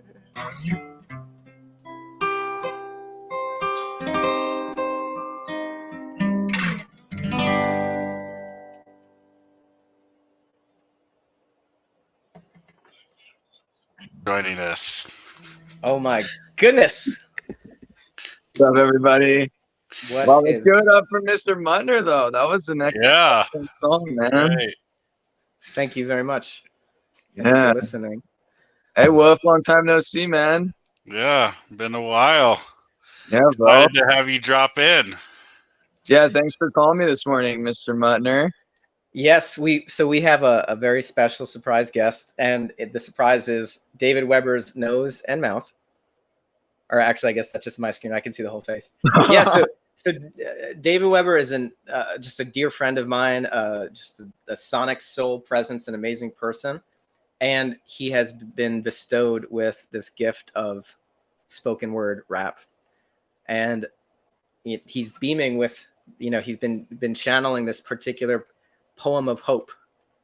It's like hopium, this hope poem, and I'm just really, really excited to share it. I know there's a lot of people that could use an inspiration like you, Mr. Weber, at this point. So thank you so much for channeling goodness here. Yeah, thanks, bro. Hopium. Wow. Yeah, I've always heard that in the context of like something that makes you hope things are going to get better, but then numbs you while they keep getting worse. This poem is not that, but I love that word. And well, this poem is the good shit. It's not that fake stuff. This is like that Afghani hopium. yeah. This is the strongest stuff you'll find. It's good stuff. Yeah. Oh goodness. Forgive our puns, everyone. Hello, Global Hope Summit. Woof, props for putting this together. I think I got the title right. I saw a bunch of our friends and family are going to be popping in and sharing their gifts here over this broadcast. So I just want to give my respect and love to all of you. And yeah, hope is a powerful thing. And I like to look at optimism as optimisticism. Because when you're rooted in a mystical understanding of the universe and how things work, it's a lot easier to be optimistic in a way that's not just hopeful, but faithful. And faithful in a sense where there's an inherent direct knowingness of the infinite medicinal intelligence of the self-organizing principle of life and how reality works. And that's where I root my optimisticism in. So beyond glittering generalities, I have a beautiful poem for you. And so I just invite everybody to take a deep breath and exhale. And since you're in your own space, you can yell, you can sigh, you can make some noise, whatever feels cathartic to you. Maybe get up out of your seat if you're on a seat. I'm sitting on a rebounder, so I'm just gonna jump for a second and move around. And here we are on 67 acres in Asheville, North Carolina, our retreat center, Mandala Springs. We're having a retreat right now. So say hi to the mountains and the water and move around a little bit still if you want. And yeah, just a couple more deep breaths and start to bring into your awareness something that you just love, something that makes you smile, something that you're just eternally stoked about. Just something that just is like, wow, I love that woman. I love that man. I love that movie. I love that meme. I love that ancestor, that water, that fire, that earth, that air, whatever it is, something you love, just feel it. And allow that feeling to make you feel all like effervescent and happy. and try to stay with that and breathe into that. And this is an ode to that. Love is the great mystery, a taste of epiphany, that place beyond time and space embraced blissfully. Love is medicinal intelligence propelling evolution. In our problematic, tragic world, love is the solution. Illusion and confusion are contusions on our hearts. Love's inclusion brings the fusion of our wounds, both light and dark, healing our soul's shadows to reveal our truth's bright spark. In the treasure quest of life, love of self is the X mark. So let's embark with chests aflame, shake off the farce of stress and shame. We are all a part of the same game, beyond our hearts and brains and names. So let's embark with chests aflame, shake off the farce of stress and shame. We are all a part of the same game, beyond our hearts and brains and names. For love is the frame to contain infinite differences and change amidst this cosmic symphony of symmetry arranged so precisely that Earth's web of life exists and is abuzz. You hear that buzz? This gift of wisdom, love, is all there is and ever was. Yes, this gift of wisdom, love, is all there is and ever was. The universal blueprint, fingerprints of God and Goddess. Love is the essence of any religion being honest. Love is the soul of genius and the DNA of man. Love is the bold elitist, and it's even Uncle Sam and Bill Gates.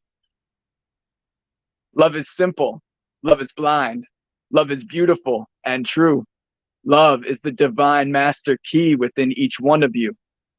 Love is the panacea in this paradigm of fear, a hand to greet you gently and assure you belong here. Love is the blood of earth and the radiance of sun. Love is each drop of water and the air within our lungs. Love is indigenous. It is ancient and eternal. Love is the magic miracle that makes our soils fertile. Love is it. Love is all. Love is alchemy achieved. Love is conscious co-creation and this ineffable beauty. Love is you. Love is me. Love is everything and more. Love is the creative force, the absolute, ultimate source. One more deep breath in. Feel the stokedness within you and let it out. Sending love to all y'all. This is my cat, Pillar. I love it, and I love you. And I hope you feel hopeful about the future. And I'm sure that all of our presenters here this week will help you feel more so. So stay hydrated, be well. Thanks for having me, Muntner. Thanks for being here. Appreciate you very much. That was great. Yeah.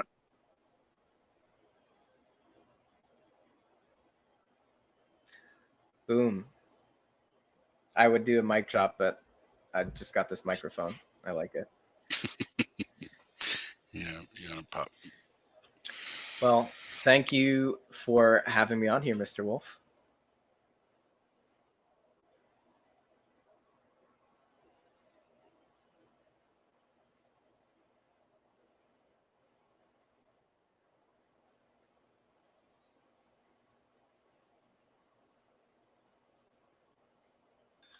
Nice. Yes. Awesome. Yeah, that was amazing. And yeah, David Weber. Thank you so much for joining us here and jumping on to the summit. That was really powerful. And I think what most, the name of this talk we had in the beginning was why now is the right time to be aligned. And I think what both of you showed throughout this whole thing was actually like an example of people who are living in alignment with their gifts, and both of you. So honored to have both of you on here to talk about that. And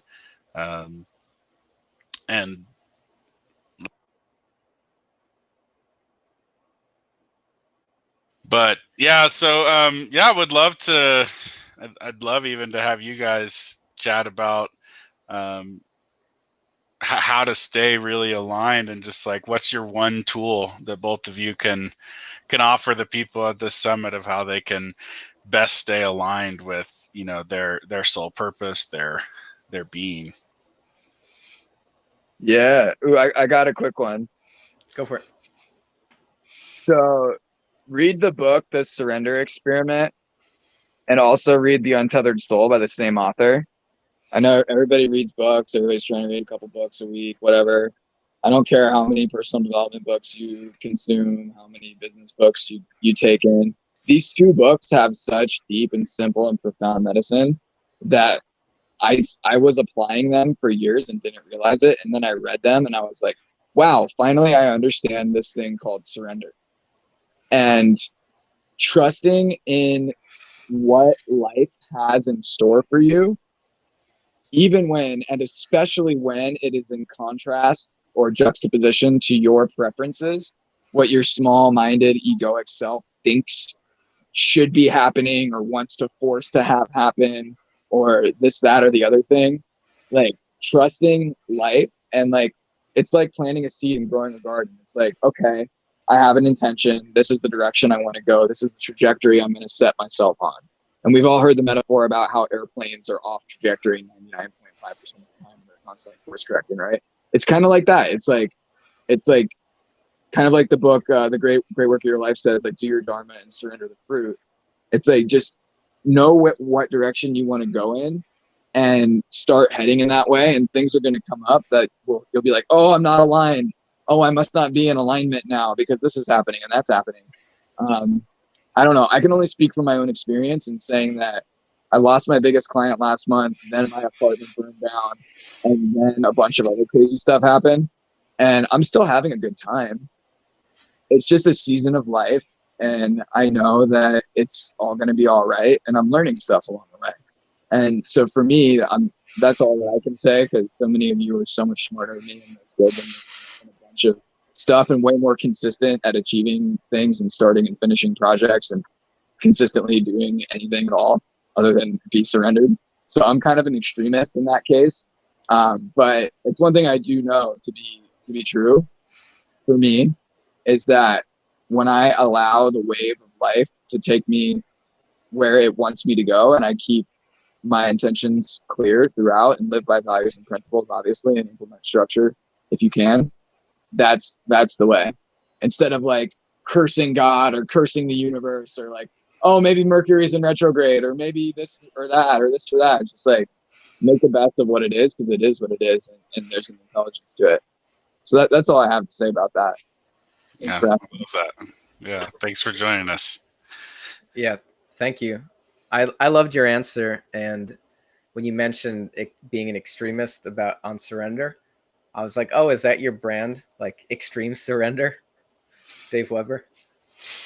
But there is a lot of truth to that. And I guess the one small bit that I'll add as far as how to stay aligned, right, is just getting in tune with when you think you're forcing something. And generally when you think you're forcing something is when you feel out of control. And yeah, I get in that place frequently. And then my instant gut reaction is to want to force something to happen because I'm unhappy with what is. And that's actually when things fall apart for me. Whenever I try to force something, and I think I've gotten good, maybe not as good as David Weber, but getting better at noticing when I'm forcing things and when it never works. And it actually does work. That's the weird thing. When you force something, it works instantly, and then there's generally like a backlash and a ripple in a way that you wouldn't want it to be. And I can think of some of my greatest accomplishments in life when I forced them, and that it usually there's like an aftertaste that comes with it that the aftertaste lasts longer than the mini success. So yeah, just being aware when you're forcing stuff and realize, okay, whenever I'm forcing something, I'm stepping outside of whatever would be alignment for me. So surrender and trust are amazing. And I think we're a lot all better than we give ourselves credit for. That's so trusting that you're awesome and things will work out. Awesome, guys. Yeah, that was a beautiful. As what someone commented on Facebook that it's a musical genius joined by a lyrical master. So I love that to describe you guys. So I just want to say thank you once again for joining us, and for the people attending the summit. We'll all be back on shortly with Satyen Raja, which I'm really excited for. So thanks once again, the Daves. And oh, make sure you guys stick around for Satyen. Nice. Yeah, love you, Satyen. Love you, Suzanne. Thanks, Dan. Thanks, Dave. Yeah, thanks. Peace, you guys. Thank you, guys. Right. All right.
All right.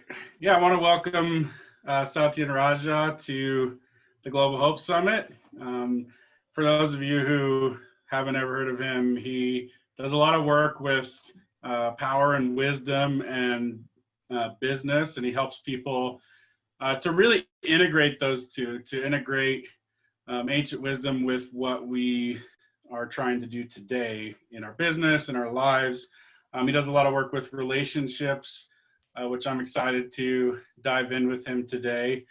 And we'll be going through a few of these things, and I hope that this will really enhance the conversation that we're having as part of the Global Hope Summit. And definitely any questions or anything that you have, I want to keep them around this topic in the group for us. And but anyway, to get started here, Satyen, I want to tell you a little bit. Like right now, there just seems, I know you talk a lot about polarity, and it seems like right now in today's world, there's almost a lot of repelling energy happening with the various, in various ways, whether that's with, you know, politically, with, you know, kind of with all the racism and conversation and what's going around with police and all of these things. And I think it's happening everywhere. So yeah, talk a little bit about like how you see polarity in terms of how you approach it in your business and relationships. Well, certainly. Well, thanks for having me here, and everyone listening and watching. Very grateful for your presence and your attention, and hopefully we'll share some things that you might find valuable, useful. The dualities is a ancient Eastern philosophy from the yin and yang of Chinese philosophy, that there's this circle and all things have opposites, dualities, polarities. So masculine, feminine, male, female, left and right, what we're seeing here, good cops, bad cops, citizens versus authorities. It's endless. We have these opposites that go on. There's natural opposites like earth and sky and water and fire. These are like what we would consider elemental opposites that are working together in harmony. Now, when polarities become antagonistic, they're no longer helpful to each other. They create a repulsion. There's three things that can happen between opposites. Number one, repulsion, right? We see this in politics right now. The left side is vilifying everyone on the right side. You know, look at these people. They're stupid. They're idiots. They're ignorant. They're unconscious. They're manipulators. Et cetera, et cetera. That whole machinery is going on, and it evokes separation. Who wants to listen to those type of people if they're like that? This side, right side, is doing the same. These people are manipulators. They're trying to suck your power. They don't have credibility. They don't care really about you. They don't care about your values. They're only trying to suck energy out of you as well. And so all of the media and energy gets flamed on that. And the thing about, if you look at the algorithms in Facebook and social media, false news and inflamed news and vitriol is shared 6 times more than good news and truthful news. Yeah. So the system is designed for us to continuously put in our face things that elicit our emotional turmoil, our emotional vehemency, our for or against. Now, if you get caught up in the for or against, which is hard not to get caught up in, right? Of course, right? Then what happens is we actually add fuel energetically to the very thing we're against when we're against it. It becomes stronger. We think by trying to knock it down, by trying to, you know, vilify or break down whoever we're oppositional against, will actually make our stand stronger. And in the wisdom teachings of all time, of the great wisdom masters, they've all shared that's not the way. It actually causes worse damage. It makes you more entrenched, your heels dug in, moves us away from unity and from working together, which is what we really need to do. So we can be repelling. So what can we do? Number one, stop buying the bullshit. Stop buying the bullshit. Stop buying the finger pointing. Stop buying those who are putting gas on the flames. Start removing yourself bit by bit. Start taking more of a fast from that bombardment that's emotionally eliciting. Then start coming back to your home. And what that happens is, instead of being riled up by the opposites, the next thing that we can do instead of repelling is neutralize the opposites. See them as part of a bigger picture. Using this example, the right side philosophy, at essence, if you will, at core essence, is be self-determined. Find a way to be self-resourceful, to make it on your own, right? So that you can achieve the values and the gifts that life can give, but don't expect handouts. Find your own power source. So that is the altruistic, virtuous side, the pure side of that intention. There might be all types of weird shit on the outside and corruption, and I'm talking about the core root. Right. Now, the left side's core philosophy essence is, hey, instead of just me being successful, what if I can't be happy unless my whole society is happy? How about let's aim to lift up the all? It can get distorted in principle and measure and application and corruption and all, but at the core, it's just as valuable of a wisdom philosophy. So if you are oppositional, then it won't work. But if you recognize, yes, I must be self-resourceful. Yes, I can grow my strength. Yes, I can be a person of my own repute, and I've made it on my own. And I can be generous and put a helping hand, and I can help my fellow members of society become more whole and healthy. And this is natural to have the holistic view. Right. So that's interesting. I talk a lot about like these two things, which to me are like self-reliance and interconnectedness, right? And that's kind of exactly what you're talking about there. And I love that frame of, it's almost sort of the core belief of the left, and I would say even the other side is the core belief of the right, that I should become self-reliant, and on the left that everything we do affects everyone else, and sort of. And so it's really interesting to see how we can kind of combine those things and live in both those spaces, because that's what we really need to do. It's sort of the yin and the yang of that, right? The ancient, indigenous wisdom said healthy bird needs left and right wing. You can't really fly. You're always in opposition you won't get off the ground if you're only flapping one wing. So emotionally, this is a psycho-spiritual emotional warfare for our adherents is going on right now.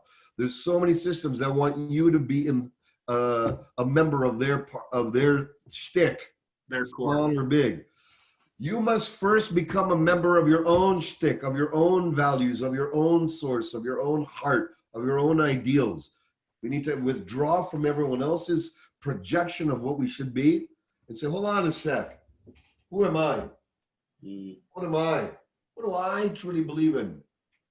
I believe in it all. And that's wisdom. Wisdom is bringing together seeming opposites, bring them into wholeness, and then you can be the play, like on a piano keyboard. You don't just play the heavier notes, or the lighter notes. An artist plays with more notes, the lighter and the deeper ranges. So we as leaders, we as business leaders, we as people who have self-determination can recognize the wisdom of the whole spectrum, because the wisdom is in the whole spectrum. Yeah, I love that. You talked about a little bit about this war for adherence, and earlier about this like separation that's happening, and sort of all the repellent forces that's trying to cause this separation, whether that's in our society or in like the fracturing of groups.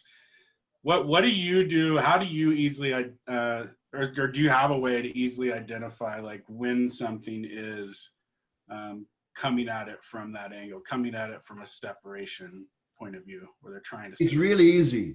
It's cutting someone else's reputation and significance down.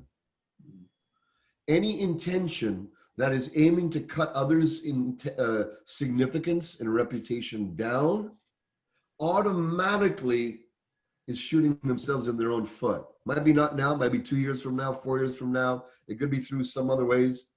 But that methodology gives us perhaps a short-term win, but we all lose in the end. Yeah. Because we just have more ingrained separation. Think about it. We have two contenders right now as an example at the top of the game, okay? Right. Now, it was the same 4 years ago. It was the same 4 years before that. Same 4 years, the names change, the faces change, but the division is the same. Yeah. Yeah, I think it's surprising that, like, I think a lot of people, you know, can see the division a little bit easier and like feel like it's greater. But I think it's always kind of, it seems like it's always trended that way. Like they've been for a long time. I don't want to say whoever they is, but for a long time, like we've been pulled more and more and more and more apart slowly, it seems. And how do we jump back in and create more unity? Not just in, like, from a personal standpoint, from like what I can do every day. That's a really great question. First of all, it's to remove and exit the matrix that's getting us sucked into this war of adherence. Mm. You have to be willing to say that I can create my own life free from the vitriol and the gunslinging and the mudslinging of each other. Don't be part of it. It's so easy. That's the number one step, is to say, no, I'm going to find my strength in equanimity. I'm going to find my strength in equilibrium. I'm going to find my strength in my own silent power. Whereas the world will get louder. Yeah. Meditation, coming back home, taking a walk. And my meditation is less sitting. I got a lot of life force in me. I'm a little stirred. I like to meditate by walking through the forest or walking in the grass. I like to go through nature, do those short nature walks throughout the day, throughout the week. That's my moving type of meditation. I like to be with the trees, the fresh air. When I do that, I find my own center and I start getting messages from within. I start finding who I am. What do I truly believe in? And to do that, you need to remove yourself more and more from the bombardment of sensory input. Yeah. The more we relax ourselves from the bombardment of sensory input, the more our own inner navigation system starts to wake up from slumber, and we can start to hear it and go, and it's like, hey, I was telling you the messages all within. Right. So there's a soul. We have a soul, a heart, if you will, spirit, and we have a mind. Mm-hmm. And it's constantly giving us messages. So one of the things I do, and I am suggesting, is listen to the voice of your soul and mind unity. Sometimes we might have a great idea in the mind. On books, this business idea, this steps looks really cool, right? But somehow your gut, your soul, your heart doesn't feel aligned. Don't do it. Even if your mind says yes.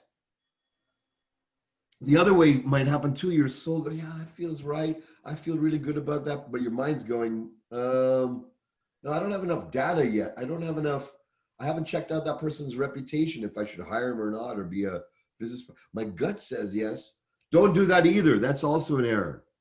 Wow, that's really interesting, because I feel like there's a lot of people who would say, like, oh no, this idea of follow your heart, go after, what you feel is right. So I love that idea of unity there. That's really incredible, I think that's such this whole full spectrum mechanism of understanding reality. Right. It's built in. We have mind intelligence, heart intelligence, gut and body intelligences. Mm. Our body has neurons, has sensory neurons that can tell the truth of things. Right. It's not just here.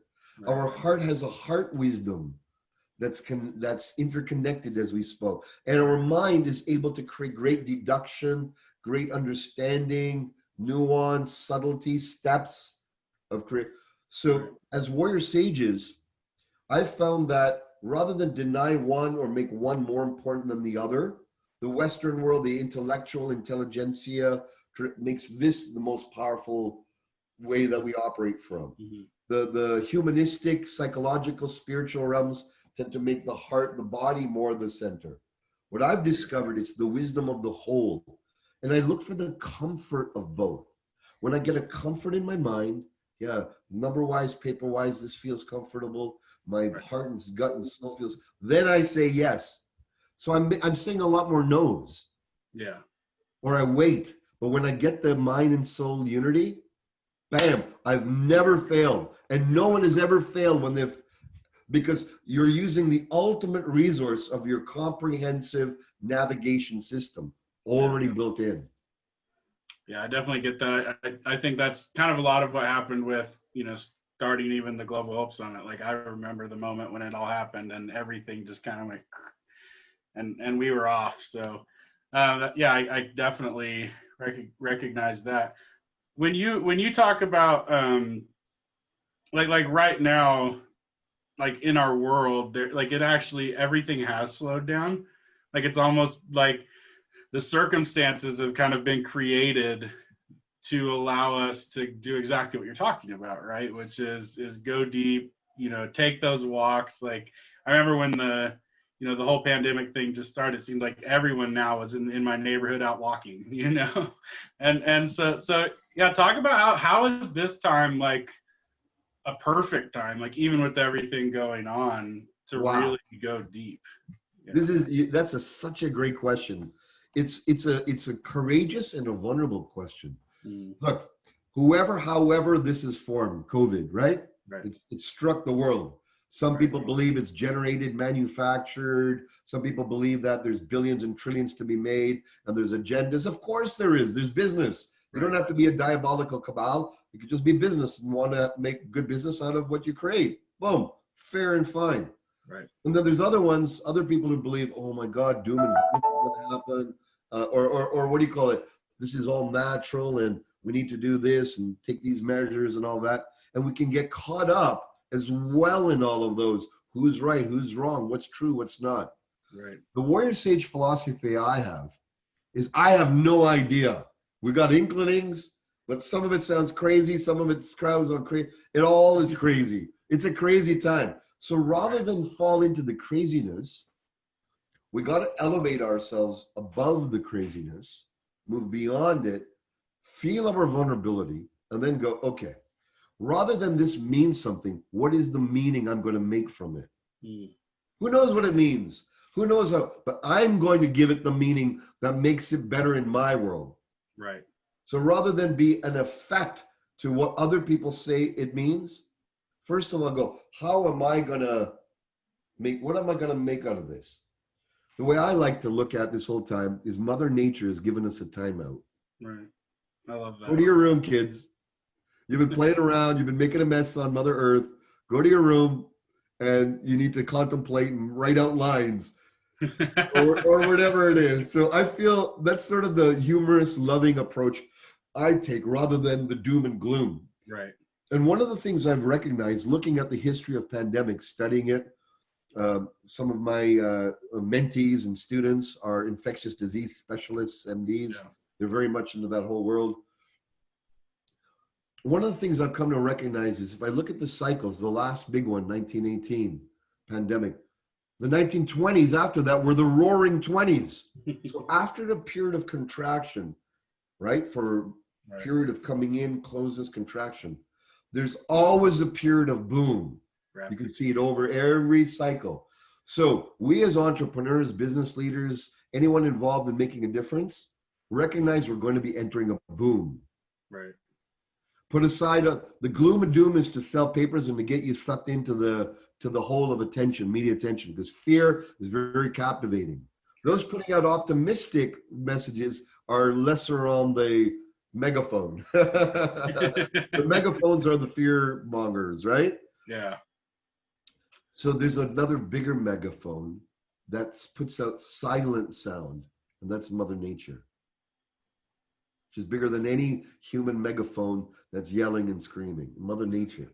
So if we look around us, nature is rejuvenating, the air is fresher, the birds are chirping more. There's fires, of course, here and there. We need to take into all of those accounts. But Mother Nature is talking to us now stronger. She doesn't use human voice. She's talking to us in ways that are more profound and stronger and deeper now than ever before. So as a warrior sage, it's time to return home to the awareness that I am Mother Nature. I'm not a steward of it. I'm not in it. I'm not on top of it. I'm not meant to extrapolate from it. I am part of this living organism called the Gaia. So just by recognizing that, recognizing I'm part of this whole, you can start to find sanctuary, meaning. Know that we're going to be entering a boom period financially. We're going to be entering a boom period in economy. I really feel that. I really get a strong sense of that. Knowing that, then you can hold in that while others are scared and nervous, and be the beacon of solidity and positive vision. You can be the visionary now. Right. So those of us who are listening and resonating with what I'm saying, we are the visionary. You are, my brother, the visionary of this time, bringing hope and elevating. And no, we actually have something to gain from this. Yeah. Now, spiritually, this period of time is a time of deep contemplation, introspection. And the two things that I like to, that I've been practicing during these times that I like to offer as a contemplation is ask yourself, what is mine to do? I might have been doing all types of things by rote, by habit, by programming, by my regular job, cooking meatloaf on Wednesdays and tofu pie on Thursdays and whatever our regular routines, right? This is a powerful time to examine what is routine that we do on Monday, Tuesday, Wednesday. What am I doing routinely weekly? What am I doing as a routinely way of life? And say, rather than do the routine, what is mine to do now? If this was a new fresh start, a reboot, a replug, right? I refresh the computer. What is mine to do now? Right. And what is not mine to do that I have been doing by automaticity?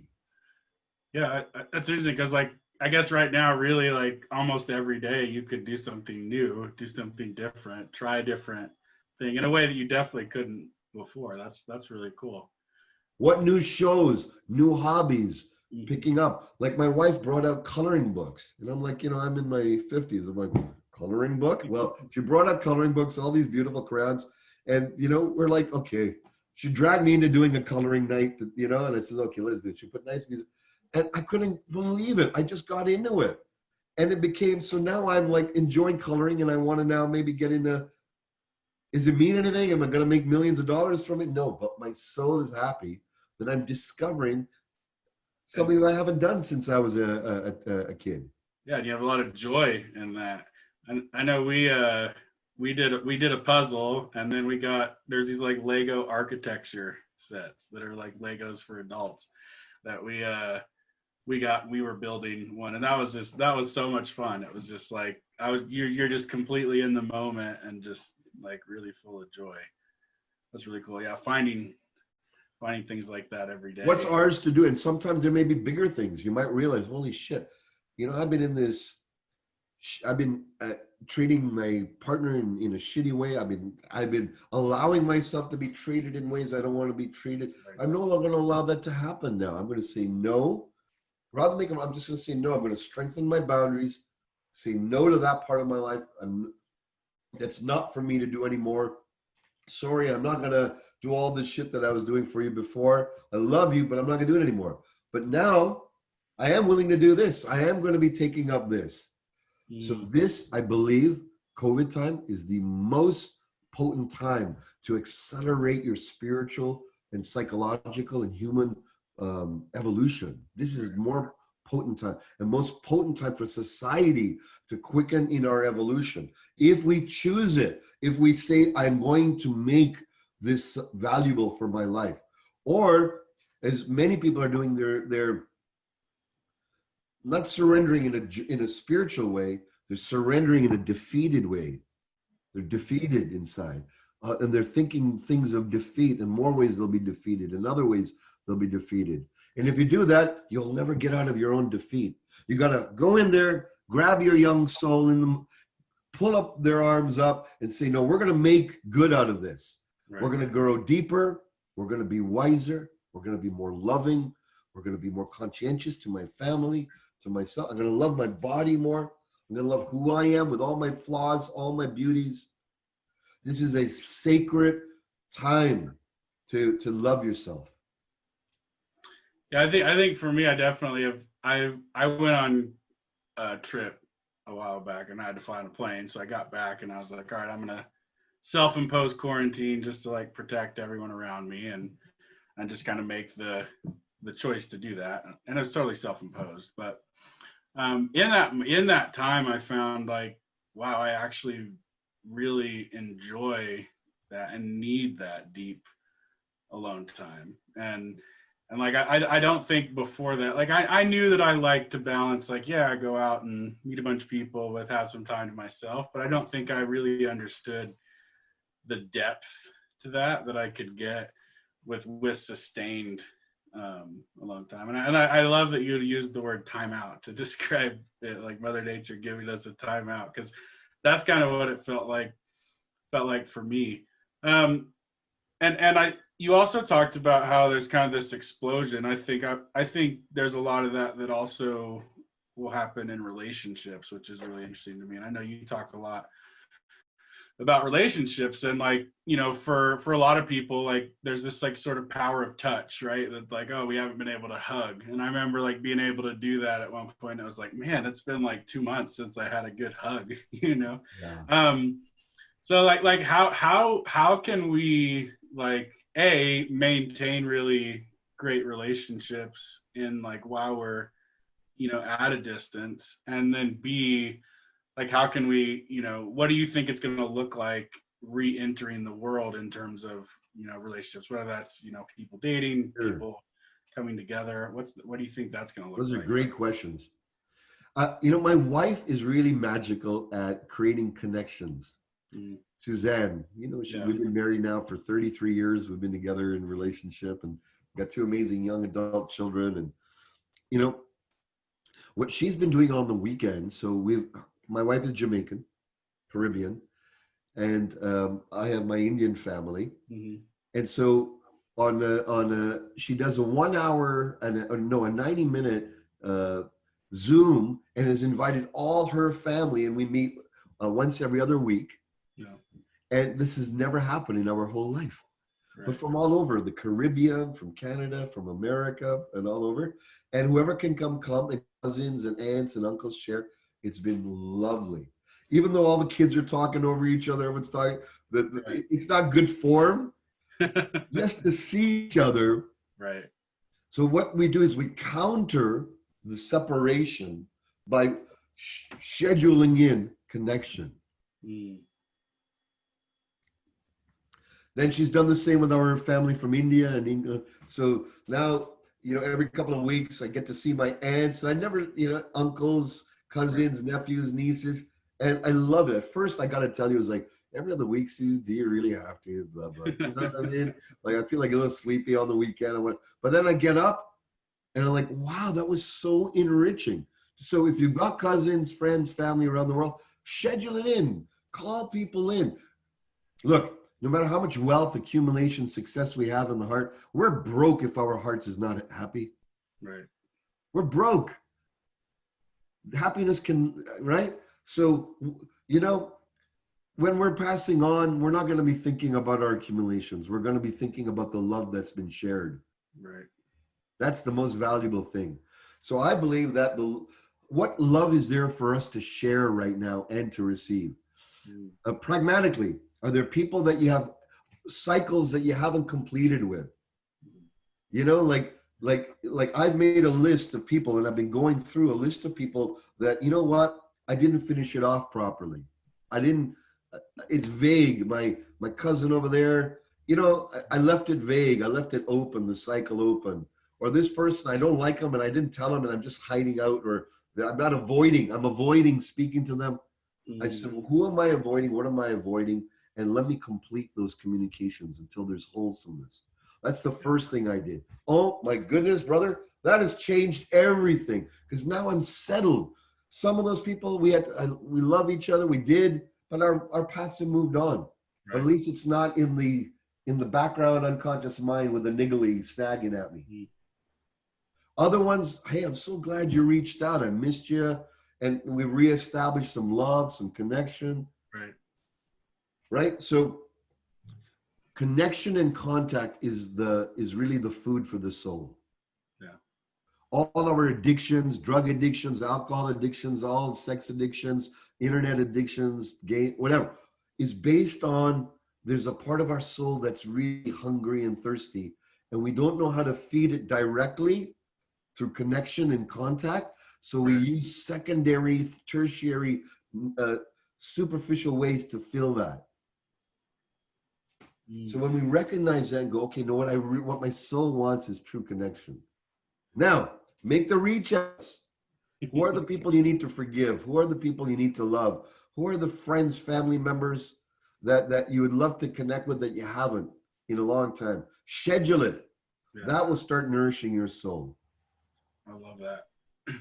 Yeah, it's so important. Like we get so caught up in, you know, our own lives and what we're doing day to day. It's so easy to do that, and then, you know, layer on all of the, you know, like we talked about earlier, all the crazy polarities and people harboring for your attention, and like, you know, the people that really matter, you know, to you, your close sort of unit of people, like those are the people that we need to connect with the most right now, you know. So I love that you're taking that approach. Our strongest asset right now is a strong, noble, and open heart. That's our strongest power that we can cultivate right now. A strong, meaning a heart that can receive the pain, the suffering, have compassion and empathy for all people, even people that we think are off. Like that takes a strength to have compassion and empathy. It's not weak. But we also need an open heart to embrace new viewpoints, differences. You know, I don't believe in a lot of the stuff that you believe around the political ideas you have, but I don't have to close to you as a person. Right. I might not agree with your viewpoint. I might not agree with them, but I don't have to agree with you as a human.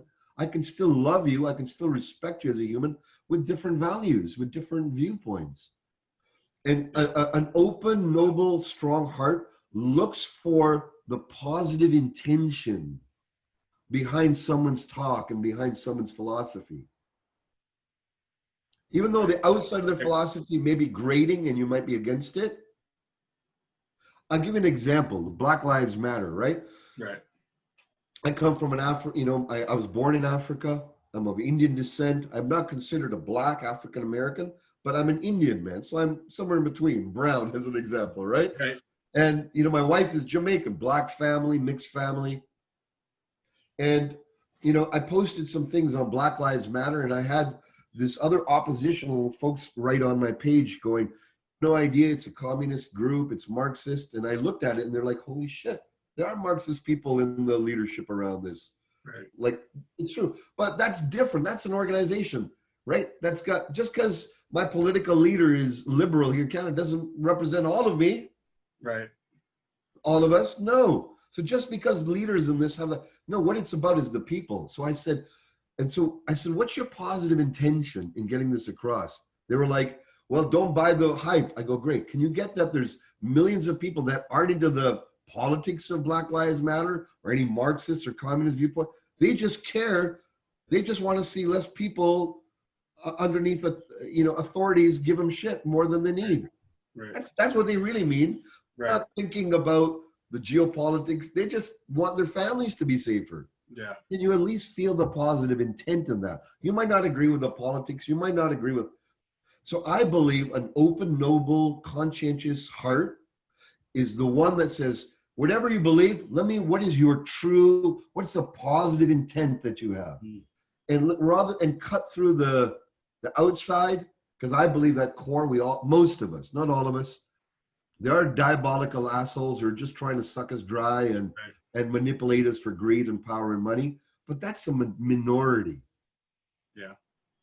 Yeah. I noticed you posted a while back, kind of relating to this. I think it was sort of a Venn diagram, right? With like people who support, people who think Black Lives Matter, people who support good police officers, and people who are against police brutality.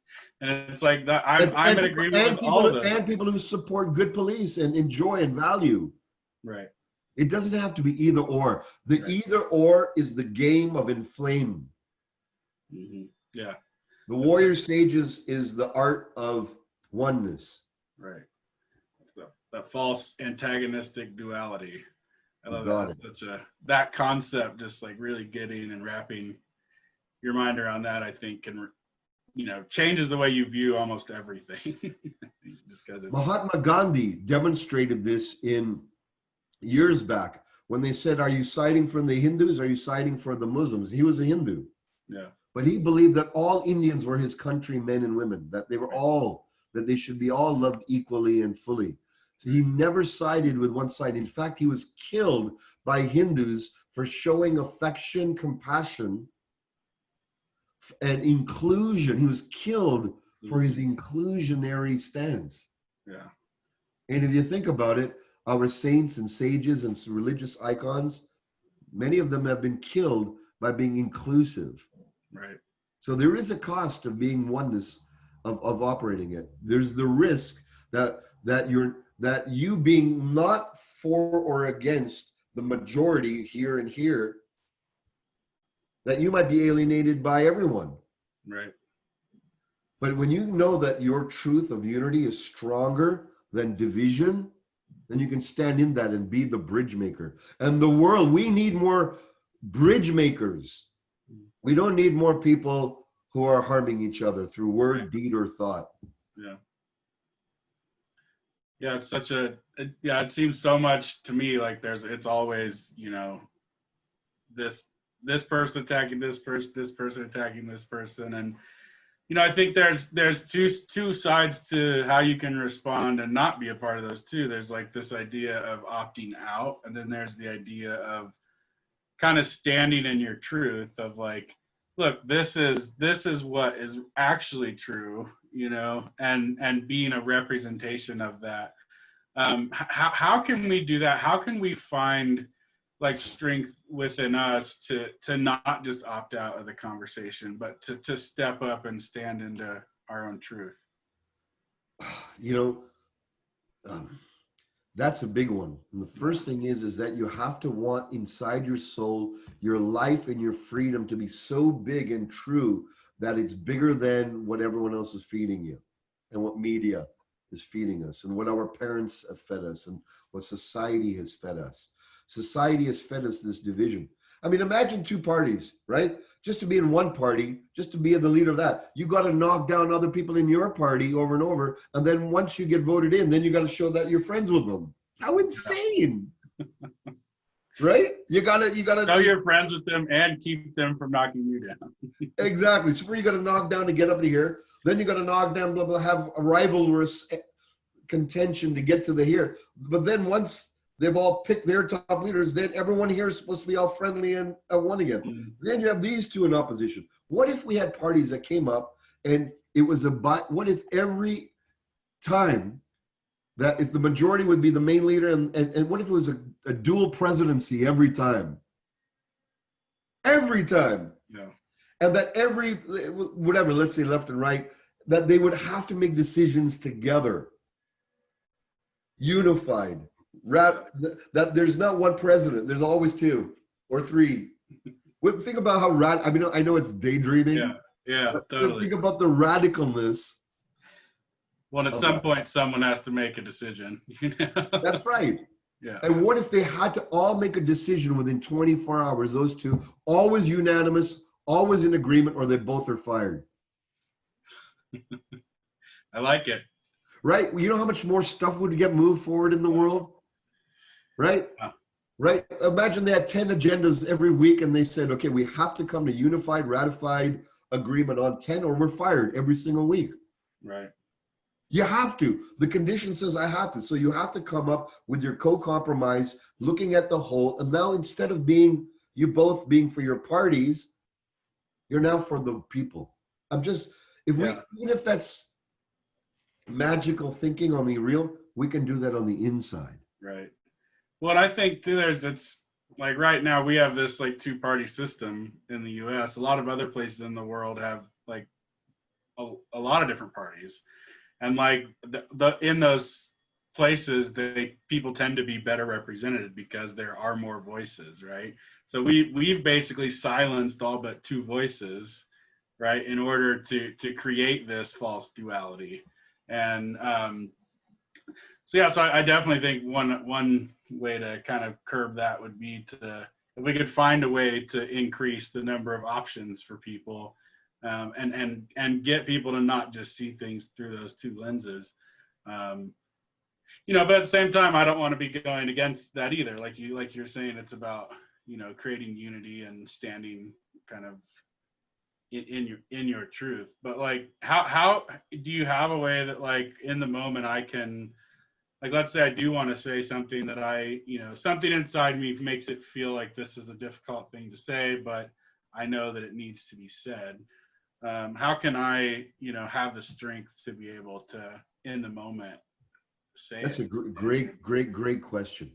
First of all, it's knowing that your centeredness is a gift to the world. Yeah. Mm. It's a gift to yourself. It's to know that your centeredness is a gift and not a detractor, and own that. When I was a youngster, they had these weeble wobbles, but they don't fall down. They look like little eggs. You play with them and they go like this and they come back into balance. Okay? The magic of a weeble wobble, but they don't fall down. For those of you, it's not in your generation, that toy. You can't lean too far in or you wobble back, and you can't lean too far back because you wobble to the center. So look for, are you leaning in or are you leaning away? You're coming in with vitriol, with pressure, with anger, with push, with shove, with yang, with unhealthy masculine energy, Right. in an unhealthy way, right? In that way. Or you pull back, you're critical, you're like, I'm stupid, you're judgmental, I'm just going to check out, I don't care about voting, the whole world sucks, it's going to go in flames, who gives a damn, so true power is found when you don't lean into things and you don't lean away from things. So when you're in a situation straight on, right, and you're in a conversation and you find yourself leading in with heat, with energy, with anger, with judgment, with vitriol, with righteousness, it means catch yourself and go, oh, I'm leaning in. When you're leaning in too much, it means you've put too much importance on the topic and you need to lower the importance. So you know how on a stereo there's bass and treble and mid-range? Right. Mostly bass and treble, and if you got a higher end one, they got a mid-range, okay? So think of importance as a dial. And if you're getting riled up, it means you have unconsciously invested units of importance onto that topic matter that's making the volume loud. Oh, I've made it too important. Yeah, but everyone says it should be important. Welfare should be important. School tax. Yeah, that's what they all say. But let me just reduce the importance right now. Find my center in equilibrium. I don't want to go too far now where I lean away and I'm totally detached and floating out somewhere or checked out. And then come to that center. So that's the pragmatic. I'll watch myself in exchanges, in communications, in emails, and Facebook when I get oppositional views. Do I feel like jumping in? If I do, I slow down and I lean away a little. If I find I'm disengaged, I'm blah, I'm not there, then I lean in a bit. This beautiful visualization of not leaning in too much or leaning away, you'll start finding your own inner strength. And that's where your true power lies, and mine, in our centered equilibrium state. Yeah. And then the next step is to recognize no one did that. No one suckered me in. I let myself get suckered in. No one is causing me revulsion or repulsion. I'm choosing that. That's power. Right. When you say they're making me feel repulsed or they're making me feel attracted, you're not taking responsibility that those are hooks within yourself. Right. Those are your and when you, oh wow, I got hooked in there. Okay, I'm gonna let that hook go. I'm gonna lower the importance.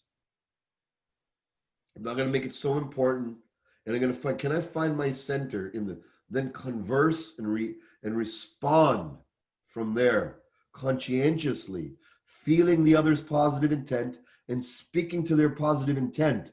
If not, you'll get caught up in speaking to their retort. their excuse, their againstness. And you can never use intellect versus intellect to do that. You'll see just intellectual battles of fact versus factoid versus, but that never touches the heart. Your own internal war for adherence. You got it. And to be wanted and to be approved and for people to be righteously aligned with you. Right. All of that's got to be let go of. Yeah. Awesome. I love that. So we're about at time here, but I just kind of want to let you know, where can people find out more about Warrior Sage and what you guys do there? Where can they find out more about you? Just kind of Well, thank you so much for that. Well, you know, you can go to warriorsage.com and there's a button there to be part of our community. When you're part of our community, we have 3 powerful, absolutely free trainings and a community of people practicing these Warrior Sage principles around the world, absolutely free. It's like a brotherhood, sisterhood around the world. You're all welcome. There's 3 trainings to start off with. One's called the abundance activation. It's to go from the ego abundance into enlightened abundance. The other one is called relationship activation. It helps you go from the egoic relationships into enlightened relationships. And the last one is called the power activation. Helps you go from the ego world of power to enlightened power. They're downloadable. It's all on warriorsage.com on the front page. Enjoy those, up-level those 3 areas, because we all need more wisdom in sex, power, and money right now to become the best we can be for this new emergent magical world we're emerging in. Yeah, we're creating. Exactly. Part of, yeah. Awesome. And we'll just thank you for coming on. It was really a pleasure talking to you. And yeah, I'm excited how deep we got to go on some of these topics. And I always love the conversations that you're creating and that we get to have.